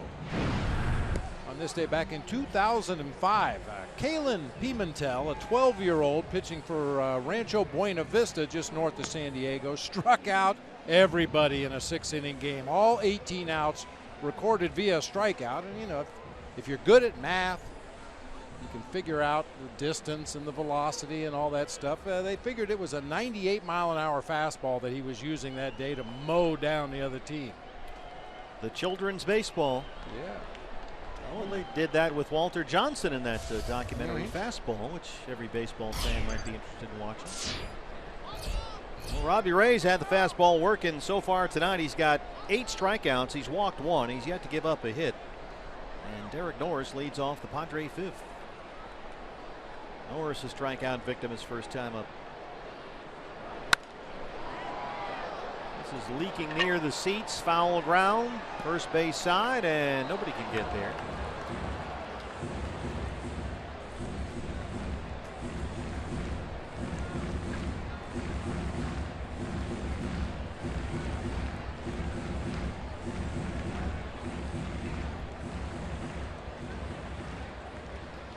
By the way, Rancho Buena Vista is between Oceanside and Escondido, just a little bit north of San Diego. Got conflicting reports from our semi-reliable booth staff here, so Fran had to double check it. Well, Fran, she's down there, you know, L.A., Pasadena, in her new house. She doesn't know where she's going. She told me Rancho Buena Vista was south, down near the border. 1-1. Better be careful next time you unplug all of our equipment. They won't help us.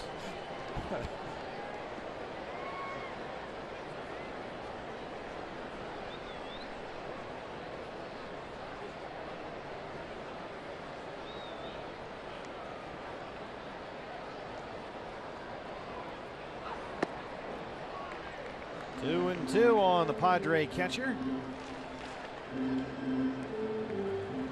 The old shutdown inning would really be nice. Last night the Diamondbacks couldn't seem to hold a lead when they got leads in the ballgame. Every time they scored, the Padres came right back and scored in the bottom of the inning. It happened in the 2nd, the 7th, and the 8th. Robbie Ray comes out and gets into trouble here against Norris with a full count, 3-2. The rookie Kivlahan, his first big league game, is on deck.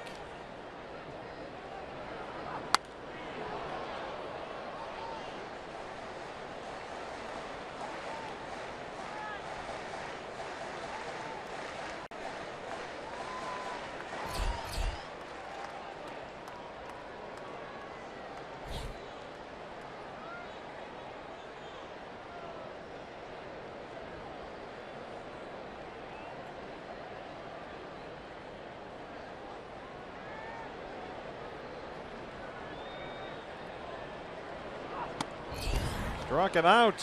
96 for Robbie Ray. That's 9 strikeouts through 4 1/3.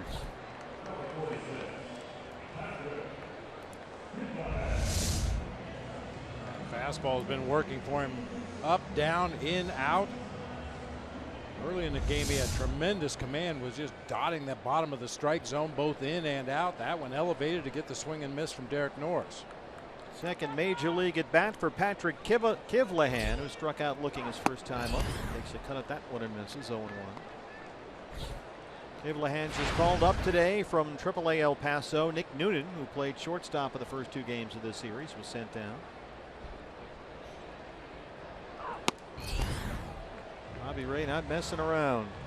Straight heat, he's ahead 0-2. Last year, Kivlahan had 22 home runs playing in Tacoma. I don't know if it's the same ballpark I played in Tacoma, but you'd be hard-pressed to hit 22 homers in 4 years. Patrick Kivlahan, his first big league hit is a home run. And we are tied at 1.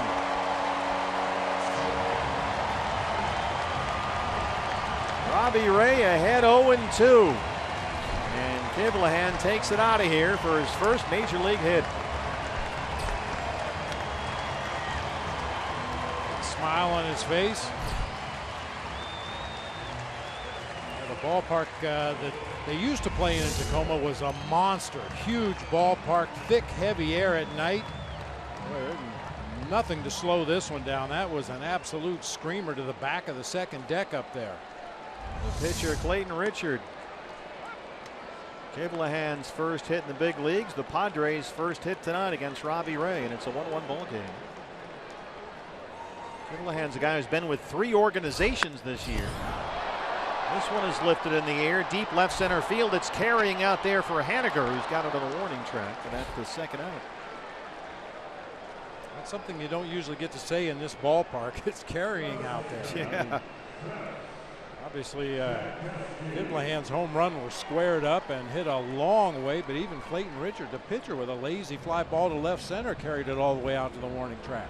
There is absolutely 0 wind out there right now. It is a very still night here in San Diego. All the flags are just dead still out there.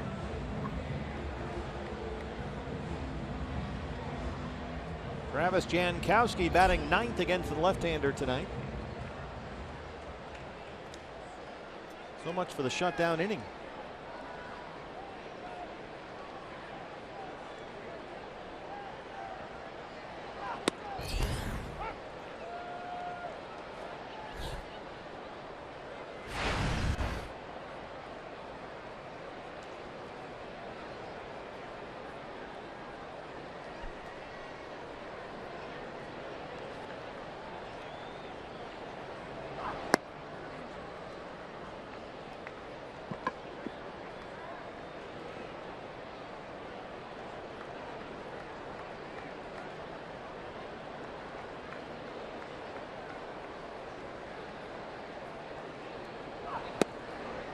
Estimating the home run at 451 feet. Wow, almost blasted.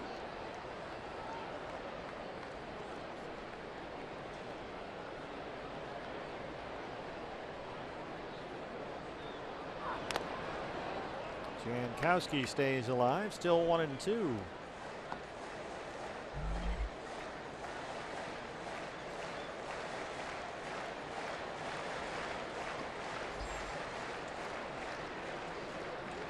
Kivlahan was actually a football player at Rutgers, didn't play baseball until his senior season. Wound up a 4th-round draft pick by Seattle.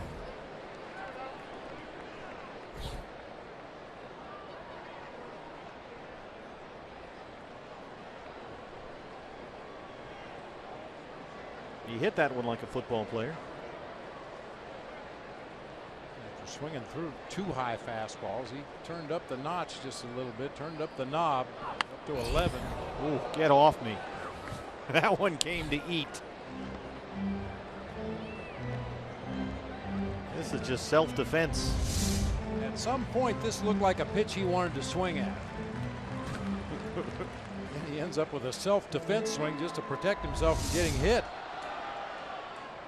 80 pitches for Robbie, 55 strikes.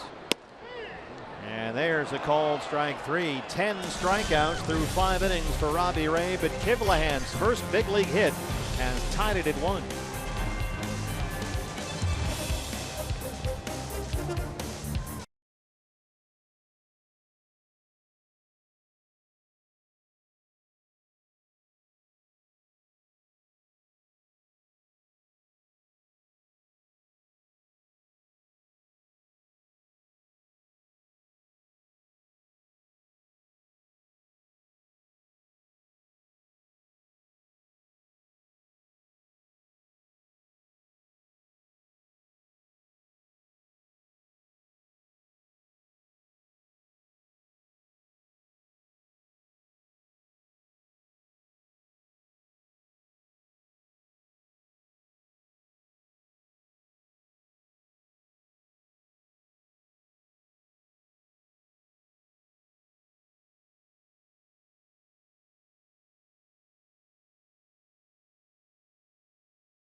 Bottom, it's tied at 1. Hey fans, when the D-backs win, you win at Papa John's. The day after every Diamondbacks win, you get 50% off your regular menu price online order at Papa John's. Enter promo code DBACKS50 at papajohns.com.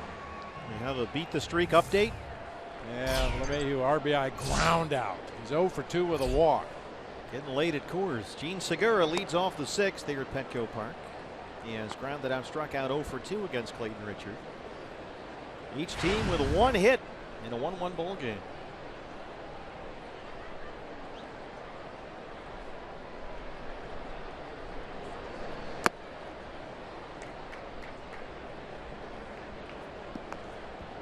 Segura now with a 6-game hitting streak after his 5-hit night last night. He's hit safely in 12 of his last 13.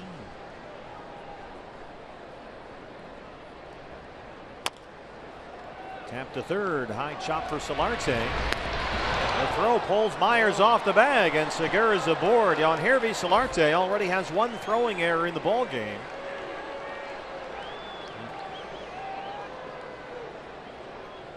The Padres are going to take a look. Andy Green's holding up his hand to the home plate umpire, Marty Foster. They put E5 up on the board.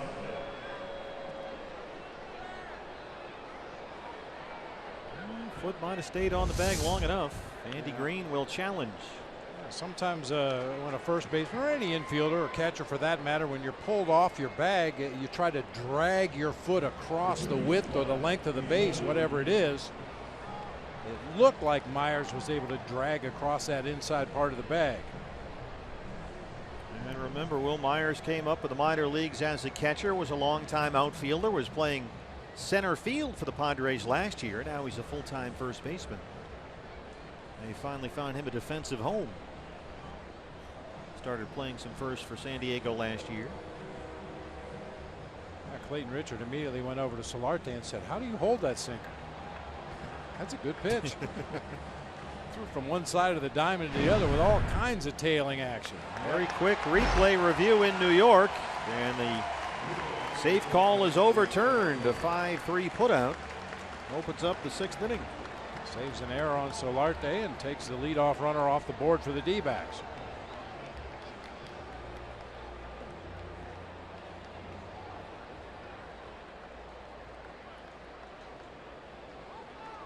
One out for Phil Gosselin, who was grounded out and walked.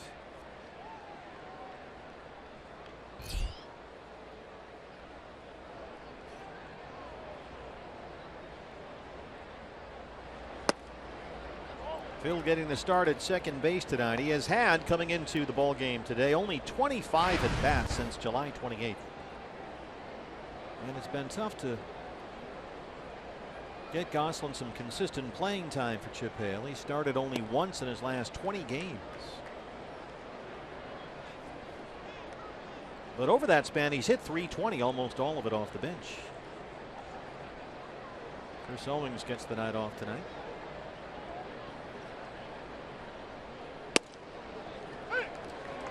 Two and one.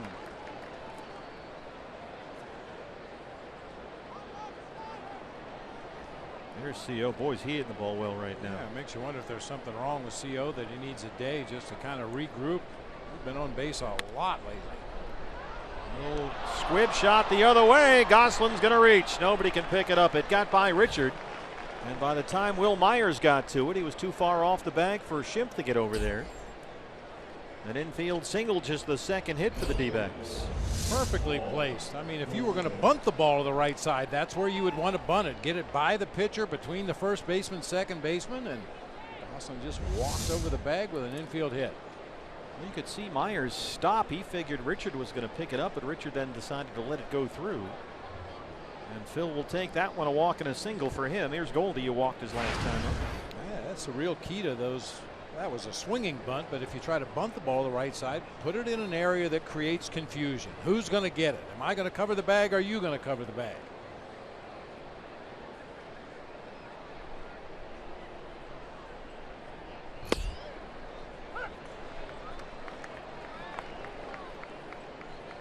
This should be a good matchup for Goldie. He's hitting over .340 versus left-hand pitching this year. So far tonight has flied out and walked. Leading the major leagues in bases on balls. He's already walked 5 times in the series. That one kicks away. Norris has no idea where it is. It rolled all the way over to the Padre on deck circle. Myers picks it up, and Gosselin moves up on a wild pitch. Watch Norris's head. He has no clue where this is. Yeah, it looked like it caught him on the inside of the left shin guard and ricocheted back to his right toward his own dugout. He thought the ball was on the third base side of the field. Will Myers, Johnny on the spot, hustled in from first base to get that one.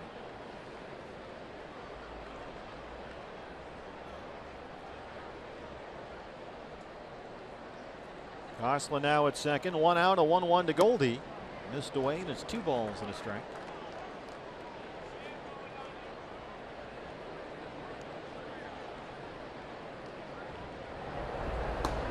Bullpen will get busy. Remember, Clayton Richard has pitched almost all of this year as a reliever, so it's not a high pitch count at all.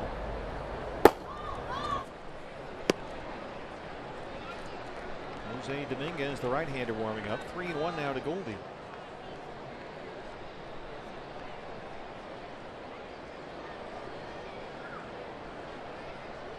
I'd be surprised if he sees the strike right here. I'm kind of surprised they haven't just walked him intentionally. Andy Green has shown a willingness to do that to Goldie when he has a base open.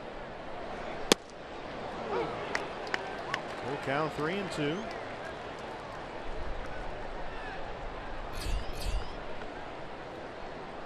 Cleanup man on deck.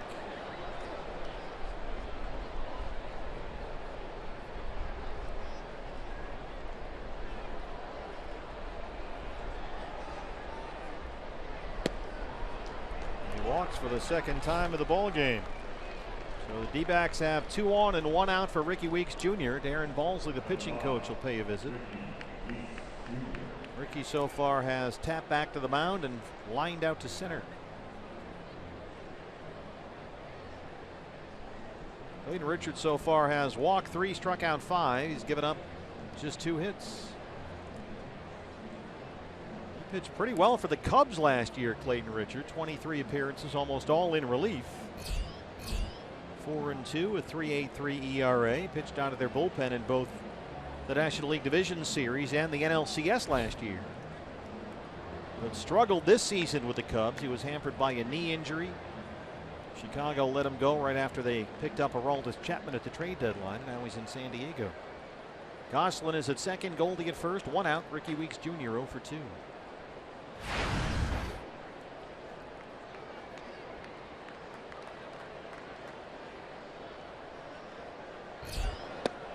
Well, this is why Ricky's in the ball game against the lefty. 2 on and 1 out. 5 home runs versus left-hand pitching this year. A .304 batting average for Ricky Weeks Jr.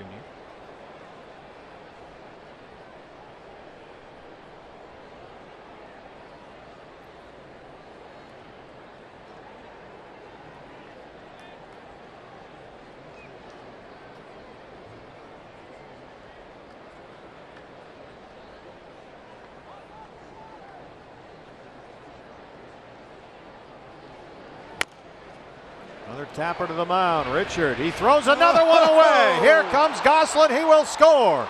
And Goldie's in at third. The second time in the ball game, Clayton Richard has done that. Both times it's led to Diamondback runs. The first thing that popped into my head was it's a left-handed Matt Garza out there. Well, he does it from that crossfire motion that he pitches with. Yeah, you could almost see this one coming. Another easy comebacker right to him. He took a little extra time. His throw is back into the runner. No chance for an adjustment out there by the middle infielder. Diamondbacks tack on another run thanks to that error. Boy, a swinging bunt base hit by Goslin. The walk to Goldie. Another error by the pitcher, and it's 2-1 here in the 6th inning. With Richard at 90 pitches, Yasmani Tomas.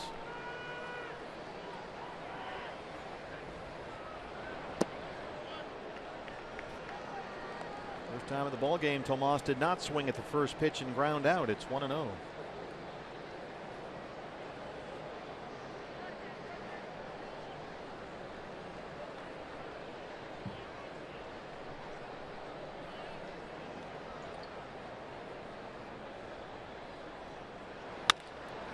Hard to short, right to Ramirez. Shim for one, and they roll it.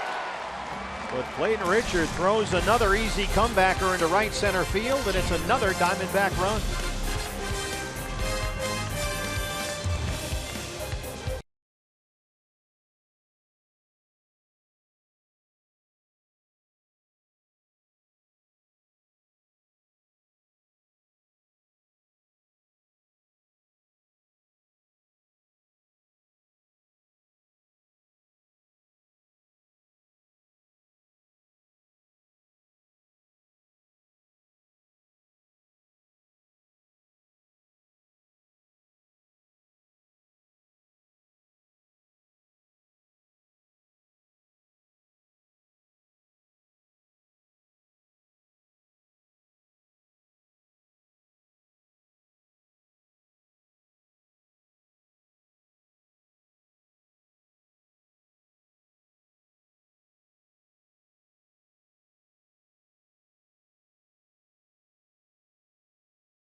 Throwing errors have led to 2 D-backs runs. They lead it 2-1. What's next brought to you by CenturyLink. As Michael Bourne checks into the ball game. Series finale here tomorrow afternoon, a 1:40 first pitch. Diamondback Live pregame show at 1 o'clock. Braden Shipley and Luis Perdomo. Ricky Weeks Jr. now out of the ball game. As Alexei Ramirez, the leadoff man, leads off the Padres 6th, and he skies this one first base side. Light sky up there, but Goldie's got it. Let's check out what may have happened to Ricky Weeks Jr. here. He's out of the ball game.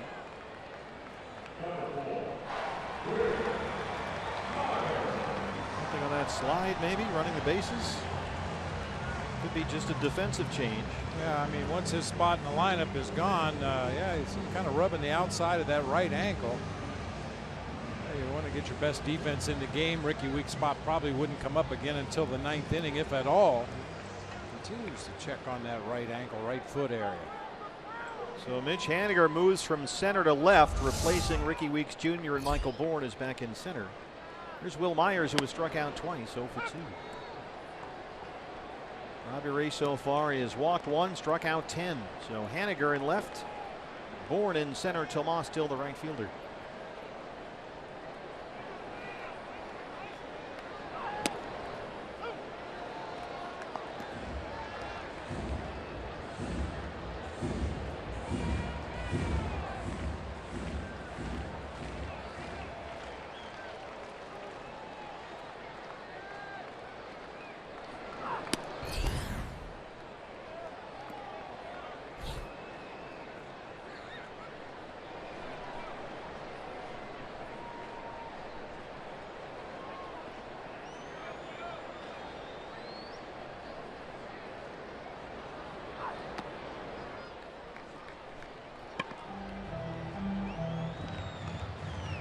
Two and two on Wil Myers. Bullpen quiet for the Diamondbacks.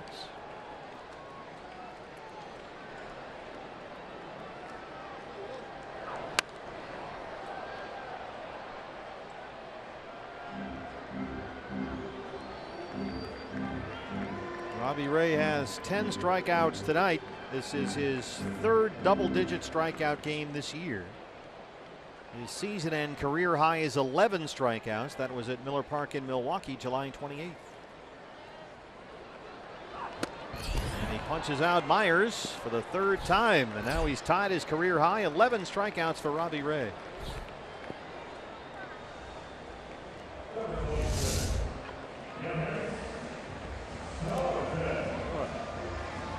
That term bullying, that's a great way to describe it. Here comes my fastball. I don't think you can catch up to it. It's great. It just says a lot about the attitude and the approach that you've been hoping that Robbie would develop here with that stuff, and he's really taken that idea and seemed to run with it. Solarte has grounded out, struck out. He's 0 for 2. The Padres' only hit against Robbie Ray was the first major league hit for rookie Patrick Kivlahan, a solo homer.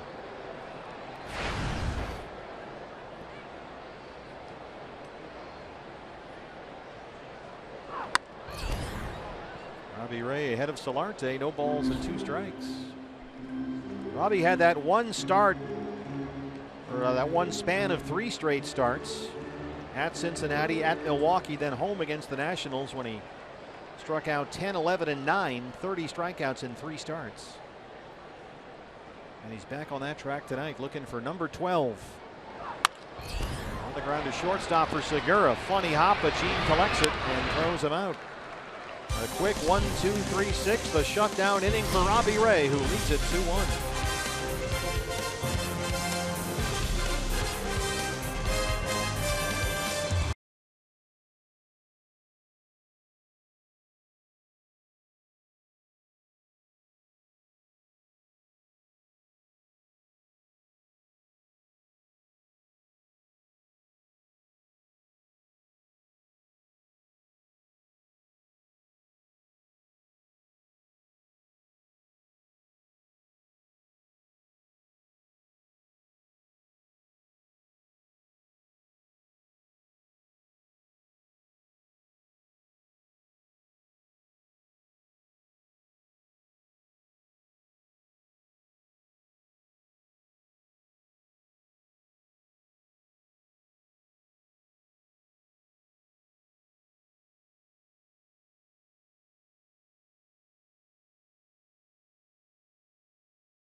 fifth inning. Hey fans, a D-backs home run tonight means a free Jumbo Jack tomorrow at participating Jack in the Box locations with the purchase of a large drink.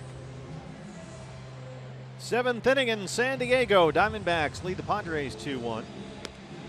Clayton Richards' night is over. The new pitcher for San Diego is the right-hander Jose Dominguez. We saw him in the series opener here on Thursday. He had kind of a rough inning. He pitched the sixth, gave up a triple to Chris Owings and a home run to Gene Segura. His 20th appearance this year, a 5.40 ERA. He'll face Wellington Castillo, Mitch Haniger, and Brandon Drury, 6, 7, and 8 in the Diamondbacks 7th.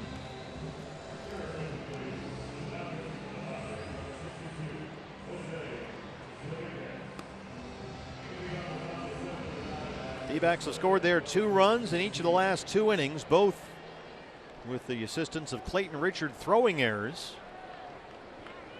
Padres' only run and only hit was rookie Patrick Kivlahan's solo homer with 1 out in the 5th, an 0-2 pitch from Robbie Ray that he hit 451 feet. Castillo has struck out, singled 1 for 2. D-backs with just 2 hits.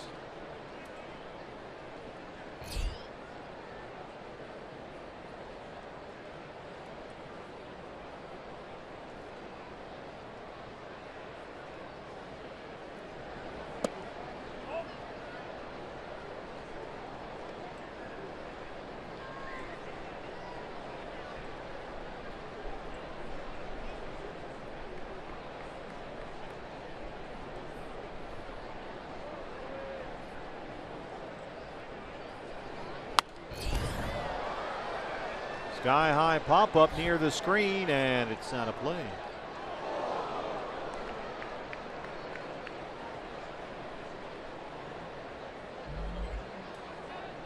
Wellington Castillo now with a 7-game hitting streak.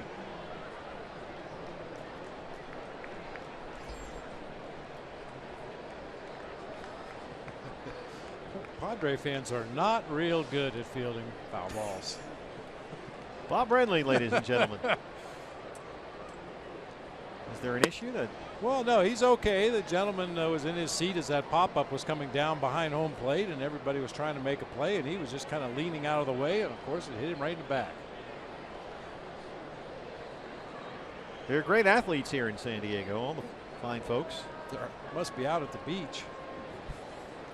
Well, there was our poor guy the other night that took one right in the eye. Yeah. He was just fine. Was almost bleeding to death while he was taking a selfie. That was in the span of like 1 inning where the guy down the right field line took it off his boiler. And then the guy in the left field line, the reflexes just quite aren't what they used to be. A little bit late getting his hands up. 97-mile-an-hour fastball missed away, and it's 3-2 on Wellington Castillo with Mitch Haniger on deck.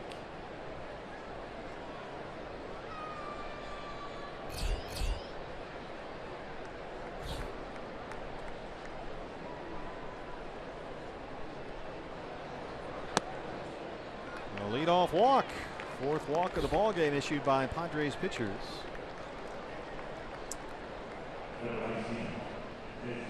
Been a more patient approach than we've seen in a while from the Diamondbacks offensively, with the possible exception of Yasmani Tomas, who's seen 4 pitches and made 5 outs in the ball game. But you guys are trying to make the opposing pitcher put the ball somewhere they can get the bat on it and hit it hard.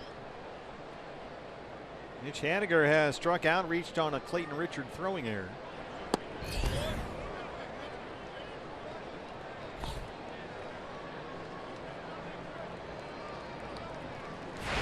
This is one of those games that Yasmani has reverted to form.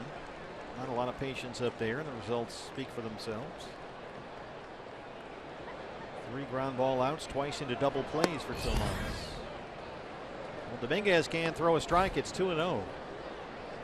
So far he's thrown 8 pitches, 6 of them balls.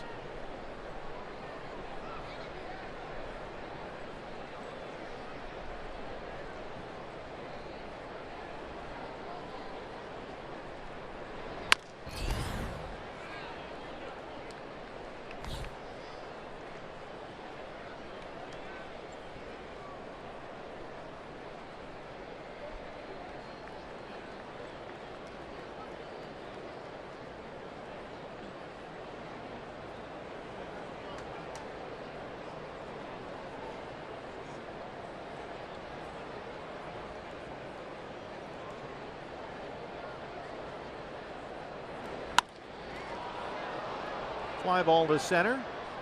Travis Jankowski. One down in the 7th. That'll bring up Brandon Drury.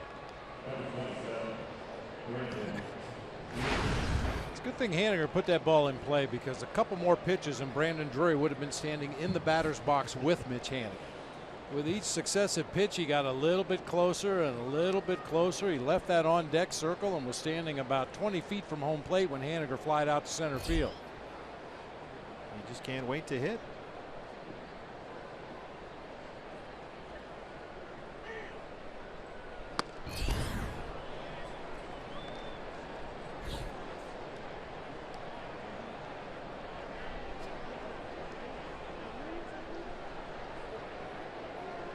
Brandon hitting just .205 since the All-Star break, trying to get it going.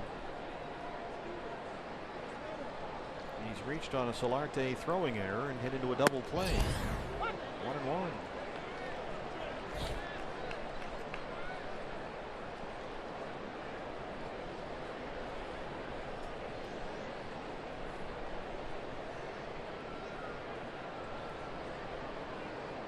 Pitcher spot is next. Robbie Ray out there in the on-deck circle. D-backs bullpen is quiet. Play ball here. Ramirez, Schimpf for 1. They roll it. And Dominguez is out of the inning. They stretch at Petco Park. D-backs lead the Padres 2-1.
Seventh inning with a 2-1 lead. Hey fans, hockey season's almost here, and the Arizona Coyotes have announced 2016-2017 schedule. Fox Sports Arizona, Fox Sports Arizona Plus.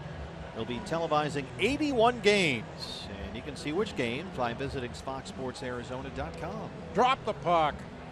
The schedule has been approved by Todd Walsh. He sent that final check off. He sent it into the league office. And now they can play hockey. Ryan Schimpf leads off the 7th against Robbie Ray. Robbie's already tied his career high with 11 strikeouts tonight. He's walked just 1, given up just 1 hit. Rookie Patrick Kivlehan's first major league hit, a solo homer. Jumps ahead of Schimpf, 0-2. Schimpf ain't easy. 5 hits in the series, 2 doubles and 2 homers last night.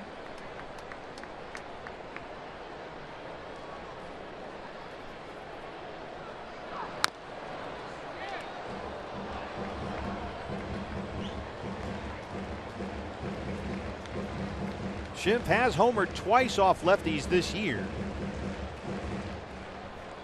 He hit his walk-off against Patrick Corbin last night, in fact. Daniel Hudson will start warming up at the Diamondback bullpen. Robbie Ray strikes him out. A new career high for Robbie Ray. 12 strikeouts. One down in the 7th.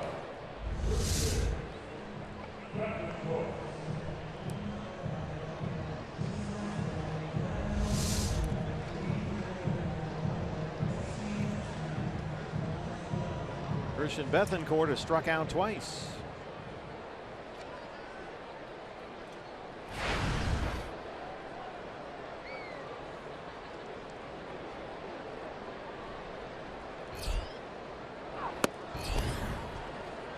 Boy, he has just dominated with that fastball tonight. Robbie's third double-digit strikeout game this year. All of them coming in the last 6 starts. Maybe starting to work a little too quickly right here. Reset, take that deep breath he always does. Do that thing with his lips.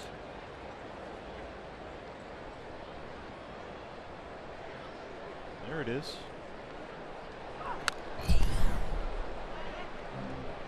That's one area where he's made, it seems to me, Bob, a tremendous amount of progress, Robbie Ray. And we've seen him do that when he's got a good tempo out there. Sometimes he'll get into trouble and rush. And he takes that moment to breathe, just stop for a second and focus, collect himself, get himself together.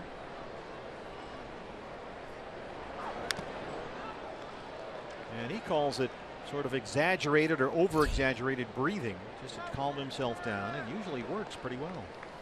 Yeah, you like the fact that he's working quickly between pitches, but once he starts his delivery, there's a certain rhythm that you have to maintain to be effective, and that's where occasionally he gets a little quick with his delivery as well as the time between pitches. So that little breath he takes just slows him down and reminds himself to stay in that good rhythm. The fine balance between having a good tempo and a good pace out there and rushing. And as John Wooden always said, be quick but don't hurry. One more high fastball would finish off Bethancourt. They're going to go with the slider instead. That might do it too. Yep. It does. 13 strikeouts for Robbie Ray.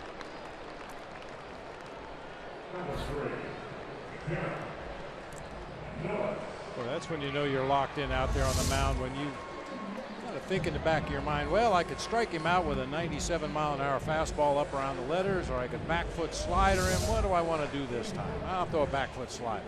Well, Robbie struck out the side in order in the 2nd. He got Schimpf, Bethancourt, and Norris. He had 3 strikeouts in the 4th, wrapped around a drop fly ball by Ricky Weeks Jr. in left.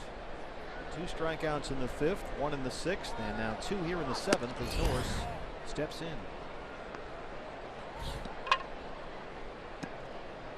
Bethancourt, Myers, and so far Norris in this ball game have yet to make contact against Robbie Ray.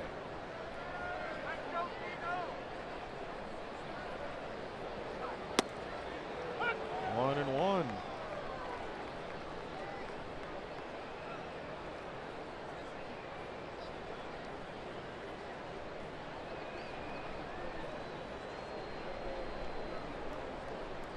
Steve Hathaway has joined Daniel Hudson in the Diamondback bullpen.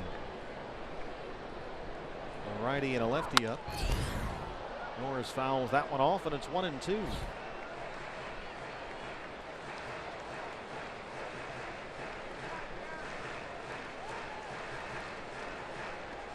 Robbie Ray's previous career strikeouts 11. That was July 28th at Milwaukee.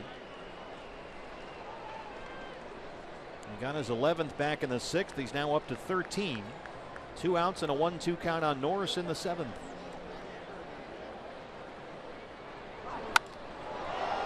Fly ball left center. Bourne is out there with Haniger. It'll be Michael Bourne.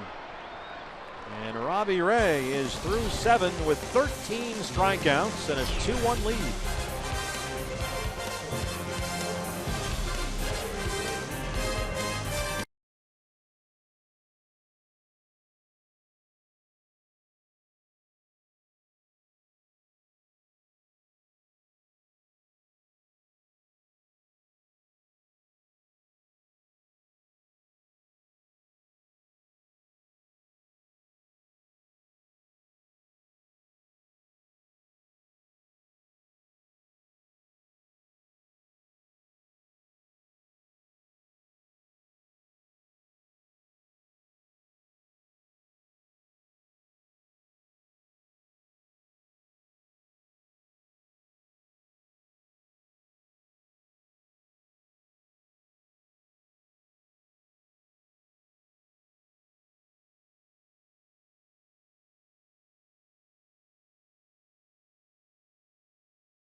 Night is over.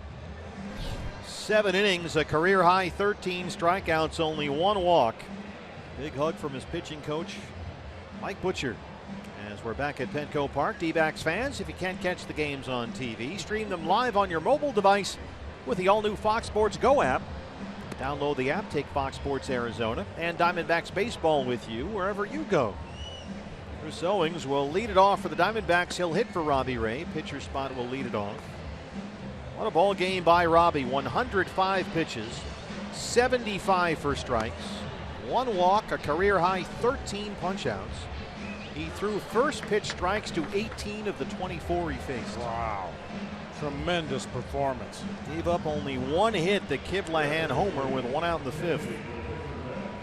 The rookie's first big league hit in just his first major league game.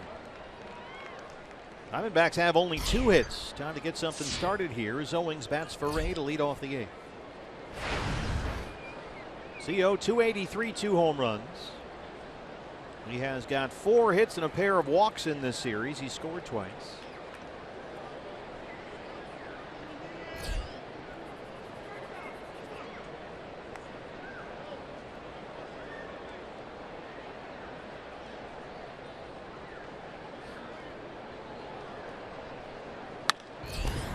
Fly ball, deep right field. Bethancourt's out there, just shy of the warning track, drifting back on it, and he's got it for the first out.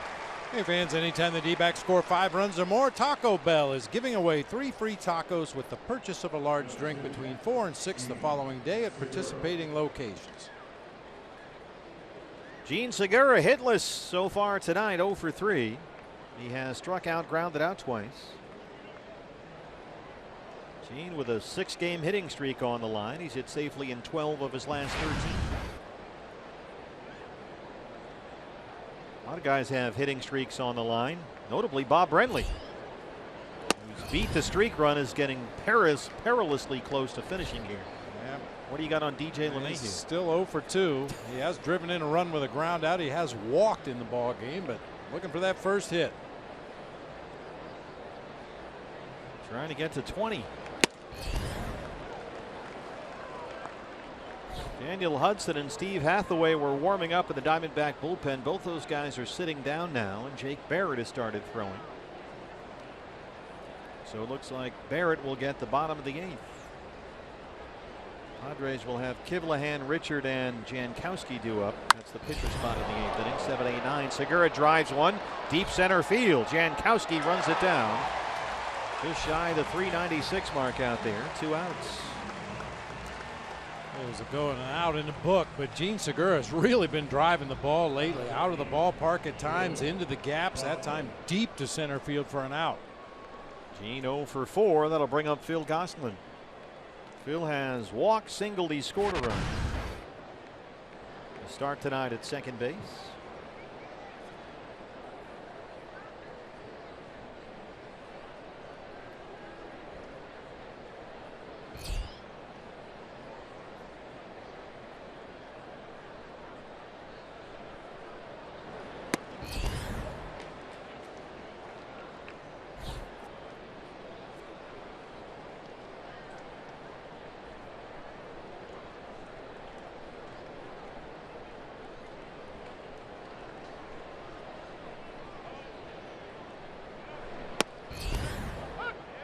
One and one. Giants lost today. Mets beat them at AT&T Park 9-5. Dodgers are trailing at Cincinnati 8-0. They're still in a rain delay there. Rockies trailing the Cubs 8-2 in the 8th inning at Coors. Gosselin on the ground right to second. Schimpf is there. 2 outs. Oop, that's 3. That's the inning. We'll go to the bottom of the 8th. Diamondbacks hanging on to a 2-1 lead. Jake Barrett on his way in.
Night presented by Cox, a career night for Robbie Ray. 13 strikeouts, a career high. He walked only one and gave up just one hit.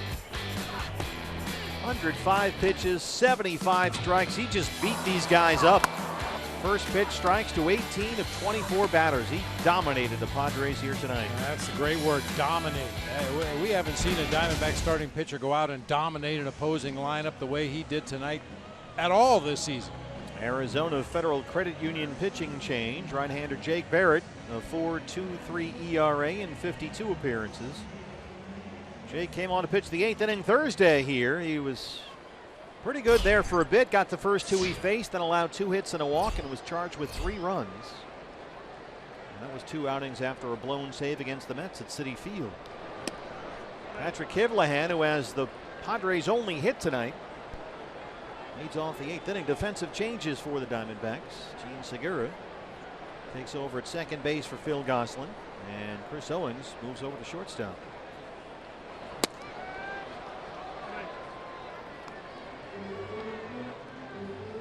Well, now I'm rooting for extra innings in Colorado.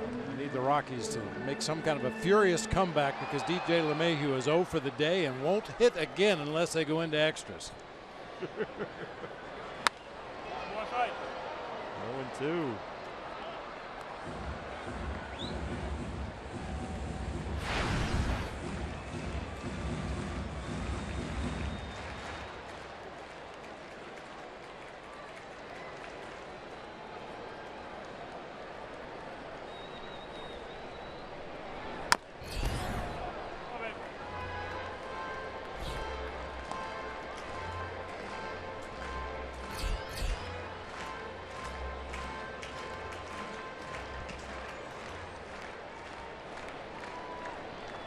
We're told that Ricky Weeks Jr. had to come out of the ball game with a mild right ankle sprain, so he was indeed looking at that ankle. He came out of the ball game earlier tonight. Mild right ankle sprain for Ricky Weeks Jr., so add him to the list of injuries this year. 1-2 on Patrick Kivlehan in his first major league game. And he's got his second major league hit. Both Padre hits tonight for the rookie. Leadoff man on. He's the tying run against Jake Barrett. Red Wallace will hit for the pitcher.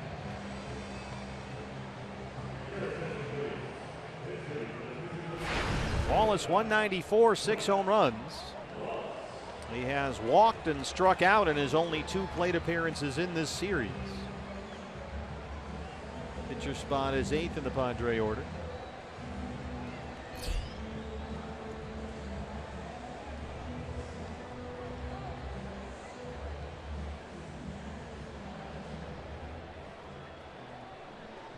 Long, slow walk to the mound for Chip Hale. He will take the baseball. A short leash for Jake Barrett tonight. Pitching change in San Diego. Back in a moment.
Hanging on to a lead here in the bottom of the 8th inning in San Diego. Follow Diamondbacks Baseball live with the MLB.com at Bat app. Stay up to the moment at any moment with Game Day, live game video highlights, StatCast news, the whole thing. Just download MLB.com at Bat. It's the #1 app for live baseball on your phone and tablet. Well, Brett Wallace, the left-hand hitter, was announced as the pinch hitter for the pitcher. And so Chip Hale goes to his left-hander, Steve Hathaway, 11 appearances with the Diamondbacks since he was called up for the minor leagues at the end of July. And Hathaway has worked a lot, 6 times in the last 10 days, including last night, mostly in short bursts. And when they brought in Hathaway, Wallace, who was announced, was recalled, and now Adam Rosales, the right-hander, will take the at-bat. 2 for his last 19 up there. Rosales a 200 hitter on the year. Kivlahan, the rookie, is at first, nobody out.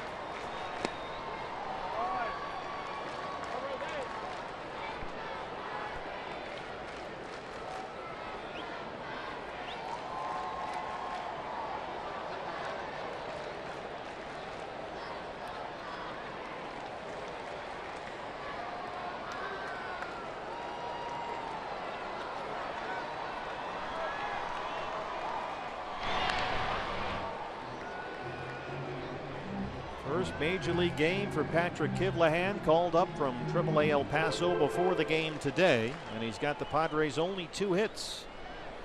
A home run and a single. The homer went 451 feet on an 0-2 pitch from Robbie Ray. That was with 1 out in the 5th.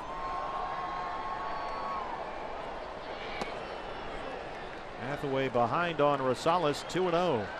And looking at Kivlahan's minor league numbers, he doesn't appear to be a big-time stolen base guy. He did reach double digits every year of his minor league career, but the high was 15 in one season.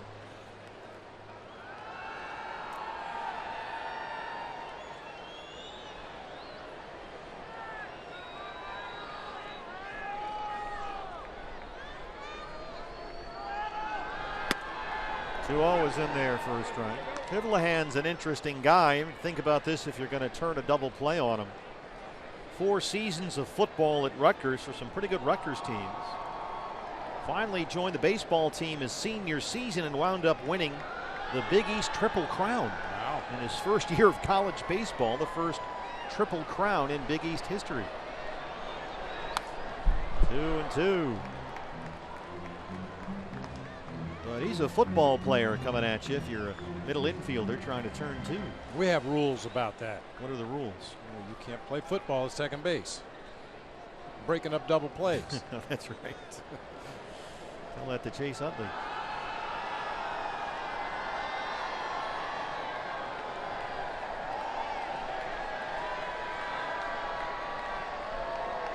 Two and two.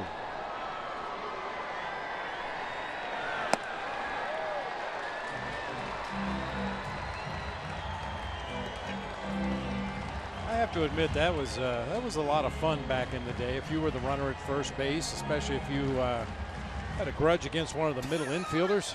That was fun, huh? It was. You didn't have to slide. You didn't even have to attempt to slide. You never had to leave your feet. Cross body blocks were legal. Well, that famous one that Hal McRae laid on. I forget who it was. Full count, 3-2. Base hit. And it's headed for the left field corner. Haniger over to cut it off. Kivlahan on the run. He'll stop at third. It's a double for Rosales. And here we go again late in the ball game at Petco.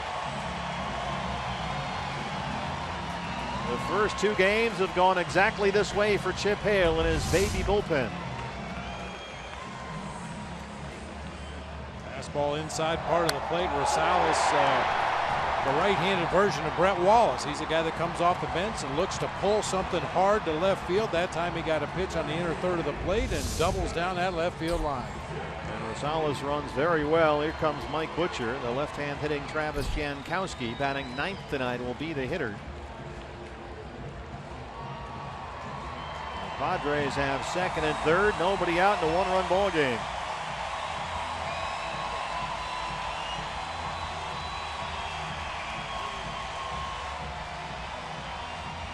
Jankowski is 0 for 2 tonight. He has hit into a fielder's choice and struck out.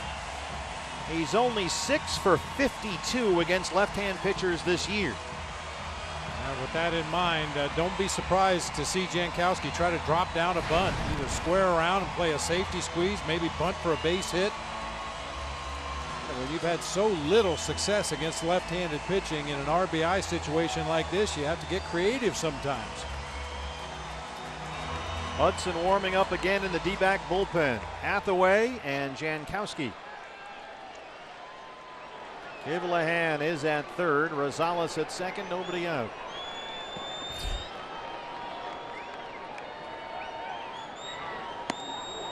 Ball one.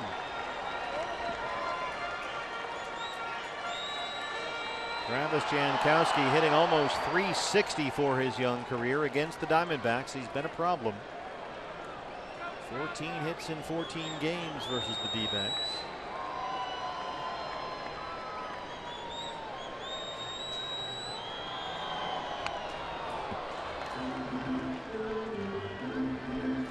Hathaway goes to the curveball and gets a strike. It's 1-1.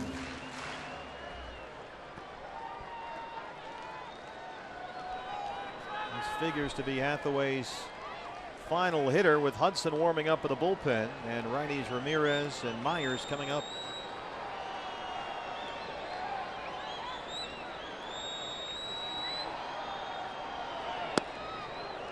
Oh, for a ball, 2-1.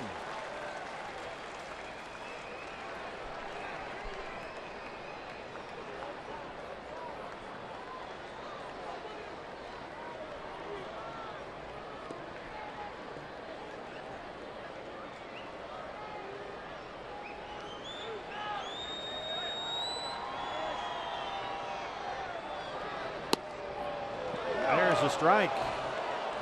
Breaking ball makes it 2-2. Got 2 strikes in this at bat with that curveball.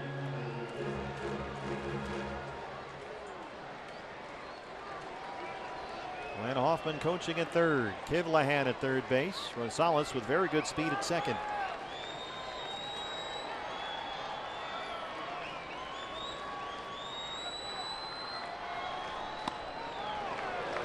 Missed, and it's full, 3-2. Went back to the curve.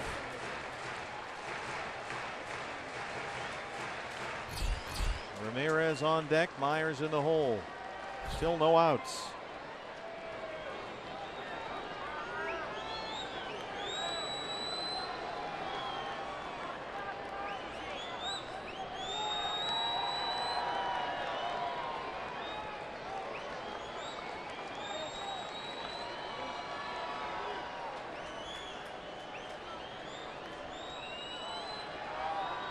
Three and two. They walked him. Padres down one, have the bases loaded, nobody out. And here comes Chip Hale to go get Daniel Hudson. Well, Barrett came on, gave up a single. Hathaway came on, a double and a base on balls. And the Diamondbacks hanging on to a 1-run lead. Back from Petco Park right after this.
bases loaded, no out mess. 52 appearances, an ERA of 6.34. Huddy had a one-pitch outing here Thursday. Came on in the 5th and immediately got a fly ball out. He has pitched scoreless baseball in 8 of his last 9 appearances, including his last 7 straight. Right now you're looking for some kind of a non-productive out, a pop-up, a strikeout, somehow to keep those runners at their bases, get the first out of the inning, and then hope for that double play grounder. Alexei Ramirez, who is 0 for 3, will be the hitter, the shortstop. Padres, bases full, nobody out. Diamondbacks clinging to a 1-run lead.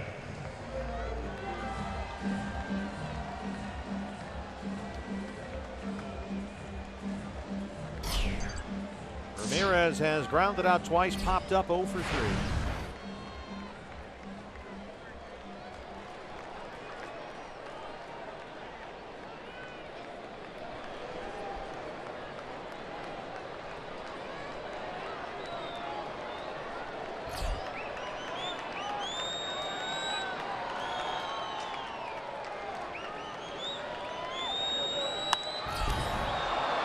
Lights that one off, gets the pop-up infield fly rule in effect, and Drury has it.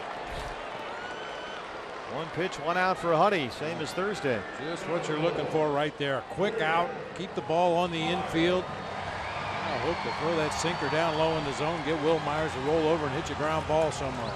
Myers struck out all 3 times he faced Robbie Ray. Coming off an 0 for 4 last night with 2 punch-outs.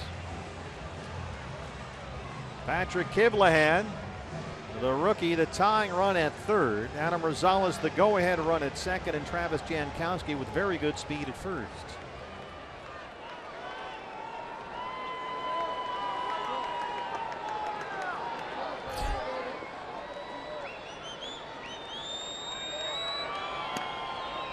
Strike 1.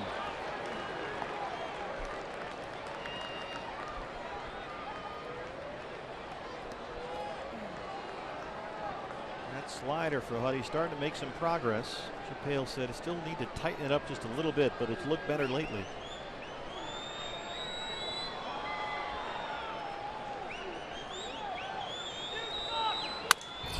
Broken bat, Segura's there. 2 down, another infield fly. Daniel Hudson, talk about walking the high wire right here. 2 down, now he'll work to Yangervis Solarte. That was a chainsaw fastball right there. Just absolutely sawed off Will Myers. Hit that little floater to second base. And Hudson pulled the rabbit out of the hat. Solarte 0 for 3. He has struck out, twice grounded out. Z, what's the velo in the fastball?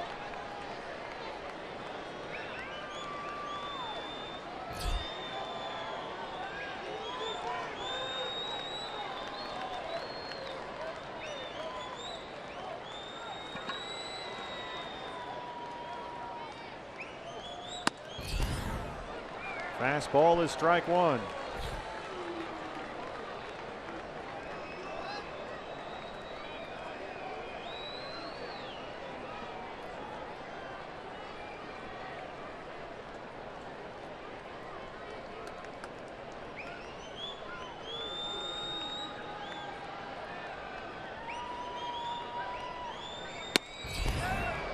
Another fastball missed Anthony's. 1-1.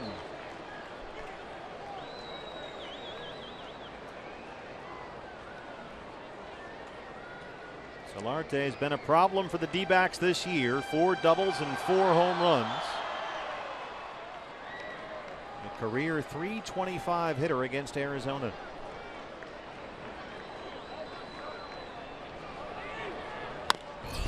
Ground ball foul. Eric Block has it at first. 1-2.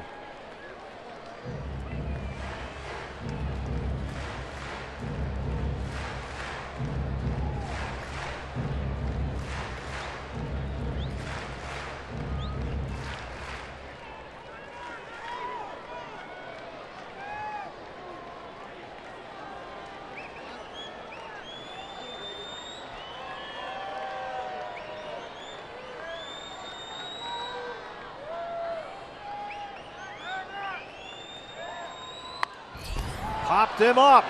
Goldie's under it.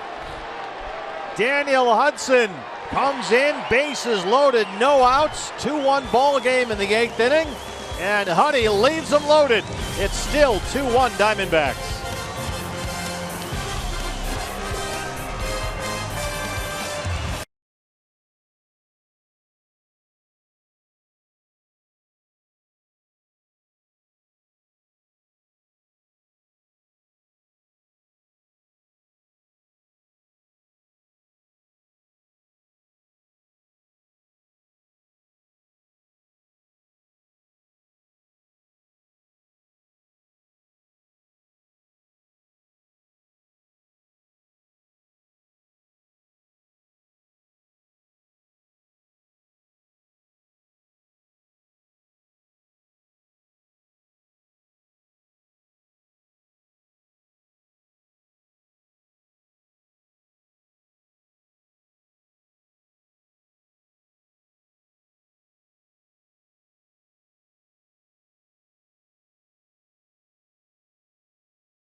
A long time. Bases loaded, nobody out, 1-run lead, 8th inning, and 3 rides up the elevator shaft. Absolutely. I mean, he just powered his way through the 3 hitters he faced. An easy pop-up by Ramirez on the first pitch, a jam shot pop-up off the bat of Will Myers, and then an elevated fastball that Solarte could not catch up to. Yeah, pump your fist, Daniel. Nice job. Chaz Roberts, air conditioning and plumbing, cool plays of the game. Daniel Hudson. New pitcher for the Padres as we start the 9th. It's the veteran Brandon Morrow, just his 4th appearance of the year. It'll be Paul Goldschmidt, Michael Bourne, and Yasmani Tomas 3, 4, and 5 in the Diamondback 9th.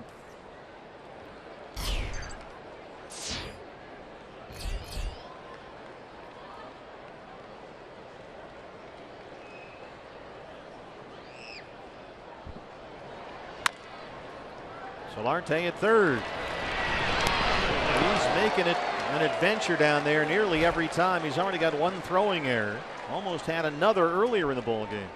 A little frustrated with himself right there. Yeah, you got to teach that sinker to his pitching staff. He's thrown nothing but sinkers across the diamond tonight.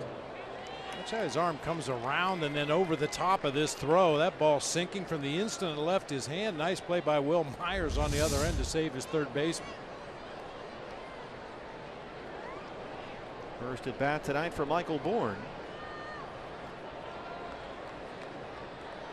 252 and 3 home runs for Michael. 1 for 10 in the series so far. Had that big RBI single in the 8th inning Thursday.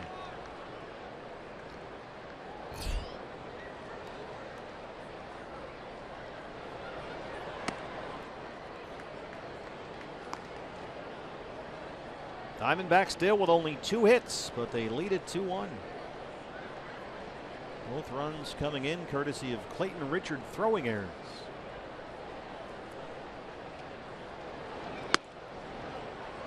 Interesting night for Clayton Richard. 3 walks, 2 throwing errors. A little wild. 2-0 on Bourne.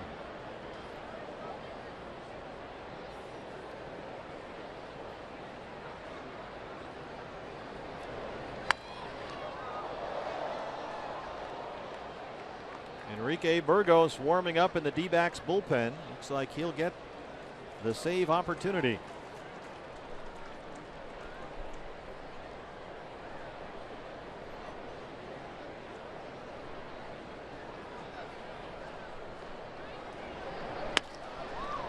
Slaps that one the other way. What a play by Alexei Ramirez. Myers can't handle the throw. Bourne's aboard.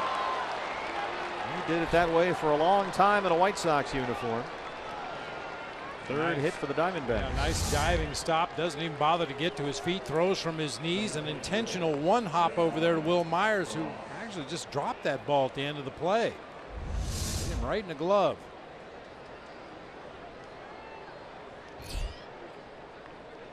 Yasmani Tomas. Yasmani has reverted to form tonight in terms of the plate discipline. He has grounded out 3 times, twice into double plays, on a total of 4 pitches.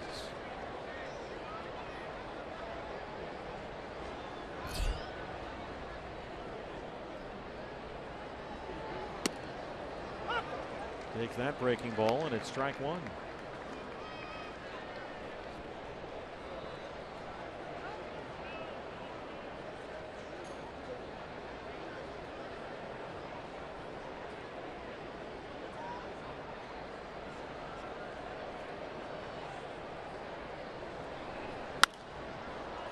This is lifted in the air, headed for the right field corner. Bethancourt is there.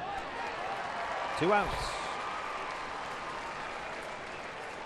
Padres in the bottom of the 9th will have Schimpf, Bethancourt, and Norris 4, 5, and 6. Wellington Castillo has singled and walked. He scored a run.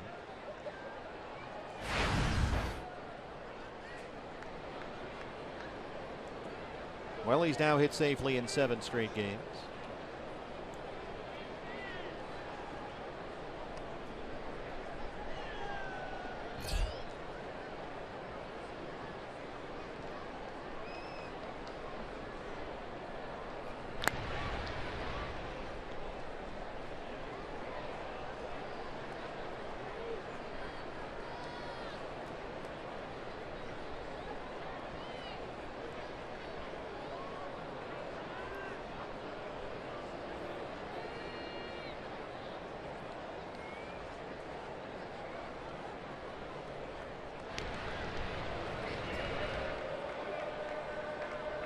Already had 2 errors on the pitcher tonight. Clayton Richards threw 2 balls away at second base, really helping the Diamondbacks offense tonight. Morrow very nearly threw that pickoff attempt away at first base. Dave McKay working the stopwatch over there.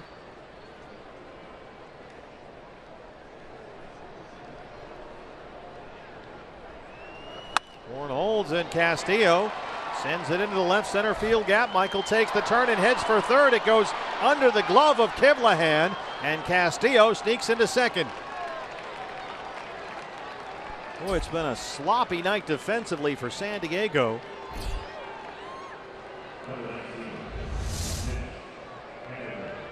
Ooh, hanging breaking ball. Morrow lucky that Wellington didn't do more with that ball. There you see it skip underneath the glove of the left fielder. Jankowski right there to back it up and hold Michael Bourne at third base. They score that a single for Castillo, and E7 the error on Kivlahan.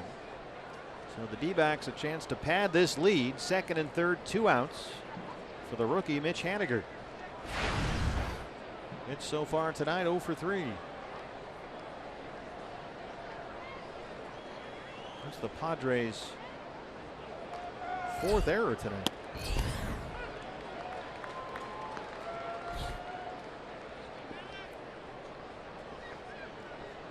2 by Richard, 1 by Solarte at third base, who could have had a couple more with some of his errant throws over to first base, and then that one by Kivlahan out in left field. Yeah, they should have 5. They put another error up on the board earlier, but it was taken away when the call was overturned on the challenge. Haniger down 0-2.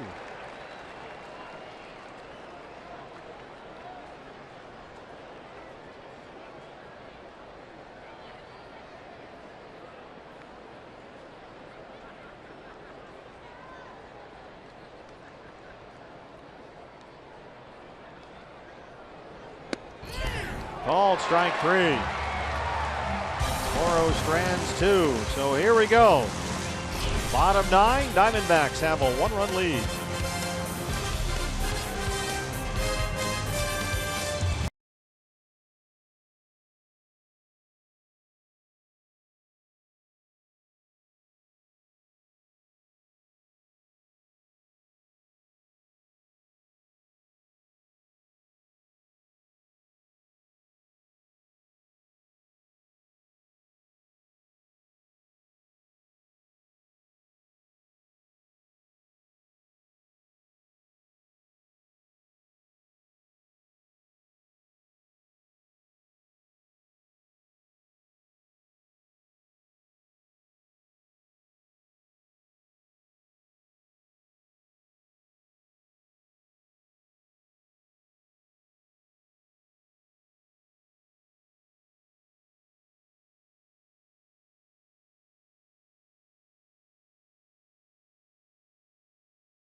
the bottom of the ninth, and last night gave up the 2-run homer to Ryan Schimpf. It was a split finger fastball. It was very close to the dirt, in fact, but Ryan Schimpf went down and got it. Guys, Chip Hale went to Enrique today, and he just reinforced, look, you made the right pitch. It is a case where you don't like the result, but you tip your cap, but he wanted to encourage Enrique. And Schimpf will lead off the Padre ninth. Burgos, a 3.18 ERA, 28 appearances.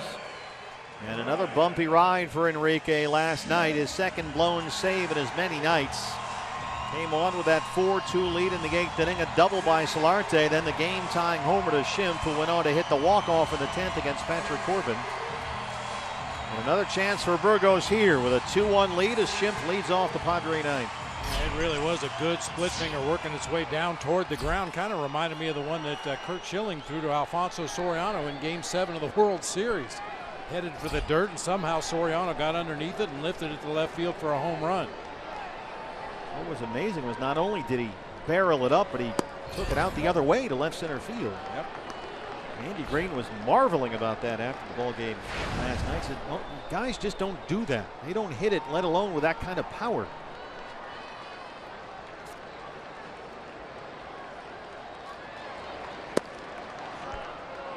Two 2-0 so far. Schimpf tonight has reached on an error. He hit a lazy fly ball to left that Ricky Weeks dropped right off Ricky's chest. He's also struck out twice.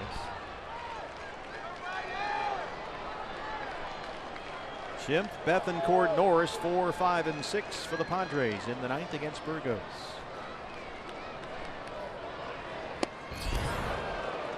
Fastball, 2-1.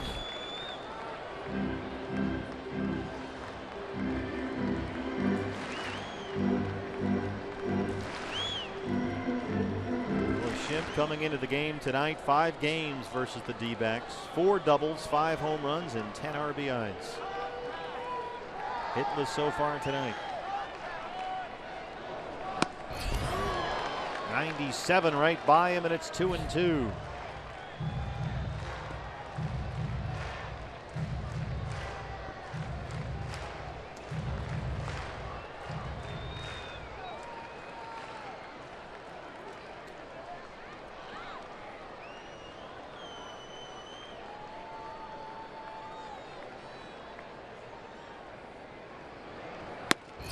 Enrique Burgos strikes him out. 97-mile-an-hour fastball, 1 away. Same two guys, new day. Enrique Burgos learned his lesson. Just overpower him with that fastball. Don't even give him a chance to get that bat hit out in front. Christian Bethancourt, 3 at-bats against Robbie Ray tonight, 3 strikeouts. Robbie a career-high 13 strikeouts. He pitched 7 innings, gave up only 1 hit. We've seen Barrett, Hathaway, and Hudson all in the 8th. Now Burgos in the 9th.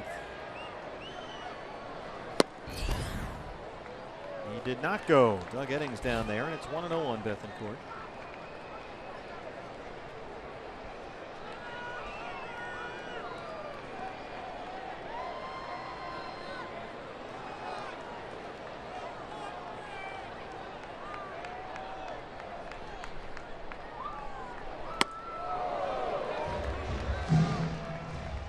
That hard slider.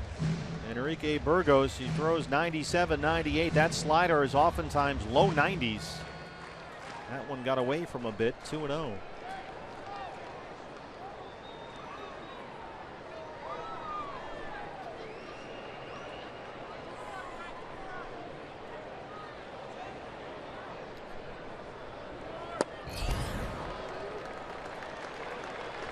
Able to check his swing, and it's 3 balls and no strikes.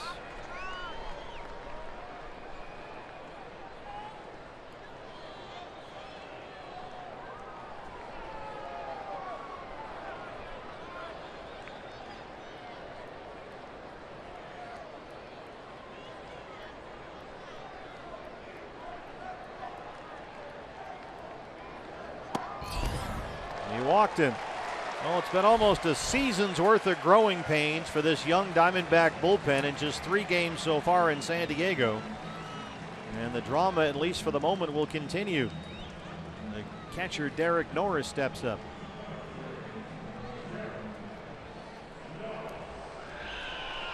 Norris 0 for 3.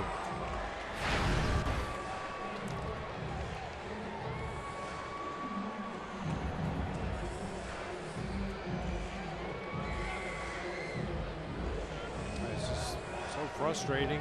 You know that Enrique Burgos is trying to throw strikes. You know he understands in a one-run game the worst thing you can do is walk somebody and bring the potential winning run to the plate. Now he's going to have to pitch out of this little mini jam. Norris 1 for 11 in the series.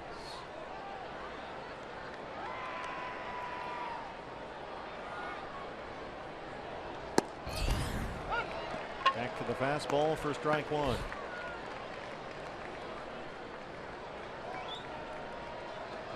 Derek Norris right now stuck in a 7 for 73 slump.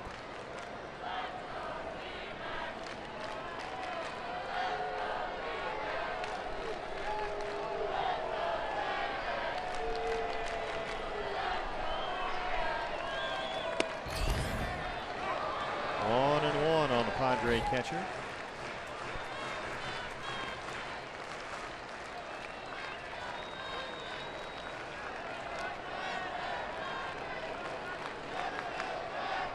Kivlahan, the rookie in his first big league game, who has 2 of their 3 hits tonight, is on deck.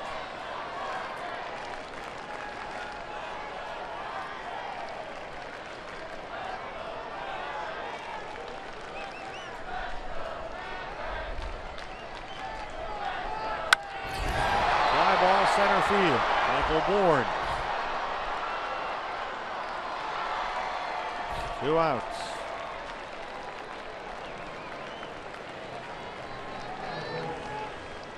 Patrick Kivlahan struck out in his first major league at bat against Robbie Ray in the 3rd, but then in the 5th with 1 out and an 0-2 count, he hit it .451, his first major league hit.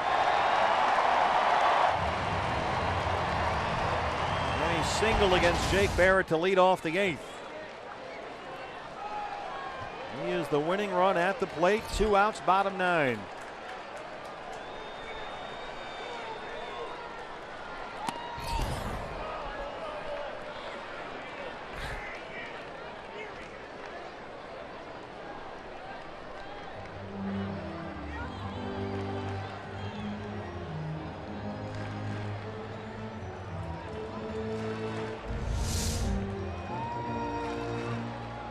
It's hard to miss your spot by more than that. As he showed against Robbie Ray, it looks like Kivlahan's got a quick bat on pitches down in the zone. He swung right through a couple of high 90s fastballs up at the letters, but then got one down around the knees and golfed it out of here. Now Burgos spikes that one. That was the first time, I think, tonight that he's tried that split finger, the same pitch that Schimpf hit out of here last night. And that one threw it about 55 feet.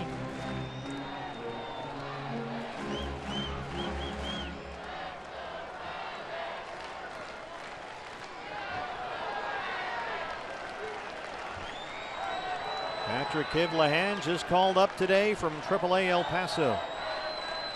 His first major league game. Fastballs in the dirt, 2-1. Pitcher spot is next for the Padres. Alex Dickerson is in the on-deck circle. Remember, it was Dickerson who hit that big 3-run double against Burgos in the 8th inning Thursday night.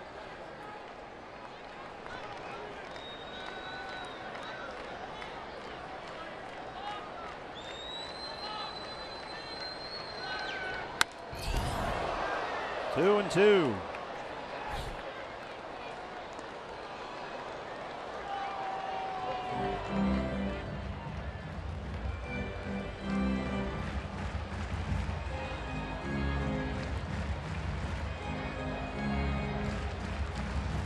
Defensively playing that no doubles defense in the outfield. Everybody extremely deep. The idea being you keep the batter off second base on a ball hit to the outfield.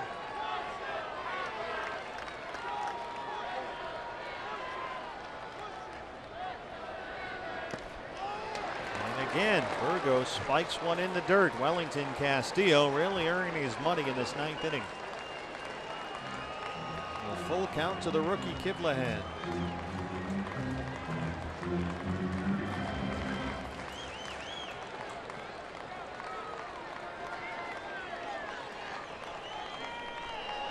Bethencourt, the runner at first. He'll be off with a pitch. 2 outs, 3 balls, 2 strikes.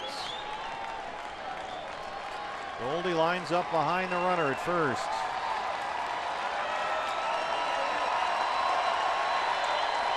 There goes Bethencourt. Kiblahan strikes out, and Burgos ends the ball game with a 98-mile-an-hour fastball. And the Diamondbacks win it 2-1. The bullpen comes through. Daniel Hudson, an absolute magic act in the 8th inning, and Burgos locks down the save in the 9th. It's been a long time since we've seen the Diamondbacks play an all-around good game like this. The starting pitching by Robbie Ray was tremendous. 13 punch-outs in his 7 innings. And the bullpen created a little bit of drama for themselves, but got out of it, and the D-backs took advantage of some Padre mistakes tonight. What a game. Robbie Ray, a career-high 13 strikeouts. He pitched 7 innings, gave up just 1 hit, and the D-backs are on the board in this series. A chance to earn a split here tomorrow afternoon with Braden Shipley on the mound. Diamondback Live postgame show is presented by CenturyLink. It's coming up next here on Fox Sports Arizona. We'll get reaction from inside the D-backs clubhouse after a 2-1 win over the Padres. Robbie Ray, 13 punch-outs. A big night for the bullpen. They win it 2-1. Back from Petco Park right after this.